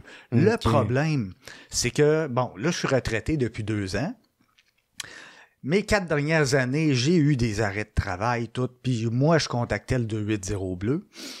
Mais les années d'avant, là, je te cache pas que quand t'entendais d'un poste de « Hey, appelle donc le 280 bleu », c'était pour dire à quelqu'un « Ouais, oh, t'es bien cave. » Ouais, genre t'es faible. Ouais, tu files pas, là, t'es tout croche. Va donc au 280 bleu pour dire « T'es fou. » Quand tu voulais insulter quelqu'un, là, va donc au 280 bleu. Puis ça a fait en sorte que les policiers qui filent pas, là, ouais. Ils vont-tu vraiment prendre le téléphone puis dire « Hey, je suis rendu à appeler la ligne des fous? » Ouais. Ah, c'est ça. Par orgueil, ils le font pas. Hein. C'est ça. Puis ça a peut-être changé parce que les jeunes patrouilleurs qui rentrent maintenant depuis des années, c'est plus les vieux de la vieille comme moi j'ai connu, comme j'ai été. J'ai vu sur la route, sur les patrouilleurs en tout cas, ça rajeunit. Mentalité différente. Je le sais. Je peux pas dire si c'est toujours le cas. J'espère que non. Parce que on devrait jamais dénigrer une ressource d'aide. C'est comme virer de bord un enfant à l'Halloween en lui disant « Ouais, on t'est bien laid de votre temps. » Ça se fait pas. C'est des gens qui donnent leur temps. C'est souvent bénévole. Puis des ressources, il y en a. J'ai créé un groupe Facebook qui s'appelle « Accompagner les répondants d'urgence ». Pour moi, le mot « accompagner » est très, très, très important. Puis, si c'était juste accompagner en santé mentale, à moi tout seul, je serais pas capable de gérer ça. Il y a trop de monde, là, t'sais. Mais les métiers d'urgence, je connais ça. Je l'ai vécu. C'est mon domaine. Fait que le groupe Accompagner les répondants d'urgence, les membres peuvent voir, il y a des reportages qui sont postés, des statistiques, des moyens pour traverser certaines périodes de la vie, des avis, des fois des articles de journaux, je poste tout, je fais des recherches à tous les jours sur la santé mentale, sur comment bien aller, sur la vigile, la CASA, les autres centres aussi, parce qu'il y en a qui veulent pas aller dans un centre pour les répondants d'urgence. Ils veulent carrément sortir du domaine parce qu'ils en ont assez du domaine. Fait que ce site-là répartit un peu les gens, puis moi je l'offre un peu le mot accompagnement. Ouais. Je l'écris aux gens. Vous pouvez me contacter personnellement si vous n'avez pas la force d'entreprendre une démarche. Je connais, je vais vous aider, puis on va traverser ensemble. Puis j'écris aussi, sinon, trouvez un proche, un ami, quelqu'un que vous avez confiance, puis expliquez-lui que vous avez besoin d'aide pour entreprendre les démarches. Il n'y a personne qui va vous dire non. Puis si jamais quelqu'un vous dit « Ah, j'ai pas le temps, ah non, ça me tente pas », là, contactez-moi. Fait que... Ah ben c'est cool, mon gars. Merci pour ton histoire. Pour vrai, je pense que je t'ai posé 5 questions. Là. On a fait 1h45, man, mais Chris, merci Chris, pour vrai, pour ton histoire, de raconter ça de A à Z avec tous les détails, puis je suis triste de savoir comment ça s'est passé, mais en même temps, je suis content de savoir que tu t'en es bien sorti, puis que là, t'as de l'air à durer. Là, t'as l'air à t'en avoir vraiment sorti. Fait que, félicitations. Puis c'est tout à ton honneur. Faut user ses bottines pour qu'ils soient confortables. Aujourd'hui, ils sont. Mais je tiens à te remercier beaucoup pour la tribune, parce que sans des tribunes comme la tienne, puis des invités comme moi qui se font offrir une place par des gens comme toi, qui sont... Moi, je serais pas capable de faire ce que tu fais. Ben, ensemble, là, disons toi puis moi, on aujourd'hui... à donner quelque chose. Oui, puis ensemble, je te le dis, on est déjà en train d'aider. Puis tu fais partie de ça. Tu fais partie maintenant d'un réseau d'aide en santé mentale chez les répondants d'urgence, puis je te remercie énormément pour cette tribune-là. Ben, t'es fin, mon Chris, man. Puis savez-vous qui aide? C'est procafetière.ca, notre commanditaire d'aujourd'hui. Est-ce que je suis bon pour faire mes liens, hein? Qui t'offre le cadeau de le sac, la poche de café du WhatsApp Podcast. Il t'offre ça. Fait que, commandite de procafetière.ca. Te remercier d'être venu au podcast. Puis, je te laisse le mot de la fin si quelqu'un veut te rejoindre, s'ils veulent accéder à ton groupe Facebook ou aimerait ça, je sais pas, te parler ou entrer en contact avec toi. Oui, c'est facile. Donc, pour entrer en contact avec moi, on va se baser sur le groupe Facebook. Il est privé, c'est Accompagner les répondants d'urgence. OK. Moi, j'accepte. Les personnes envoient une demande pour être acceptées. Il y a une des questions, c'est quel est votre domaine de métier? Mais moi, vous m'écrivez, je suis, je sais pas, je suis plombier. Ben, je vous refuserai pas parce que le but de la tribune, plus que les gens vont être au courant, plus que les gens vont dire peut-être, hey, Madame Lise, là, elle, là, qui a vu cet excellent podcast aujourd'hui, là, puis qui se dit, hey, c'est vrai, mon neveu qui est pompier, il me semble qu'il m'appelle plus ben. Ouais, pis, c'est ça. Puis j'ai même remarqué, dernière fois, il avait perdu du poids. Ah, je vais peut-être l'appeler, aller voir comment ça va. Mais l'entourage, là, ce qu'on est en train de créer, c'est, on vise les personnes qui souffrent ou qui sont sujettes à souffrir, mais on est en train de créer un réseau tentaculaire de personnes qui peuvent accompagner. Fait que le but, c'est d'accompagner, d'où le titre de mon groupe. Cherchez ça, accompagner les répondants d'urgence. Vous allez être accepté, puis vous pouvez prendre contact avec moi en privé à partir du groupe. Je suis très rejoignable, très fiable, puis ça va me faire plaisir d'aider, que ce soit par des informations ou des démarches. Je serai toujours là. Ben, parfait. Hey, thank you, man. Christian Godbout, gros merci. Puis merci tout le monde d'avoir écouté. On se revoit la semaine prochaine. Bye tout le monde.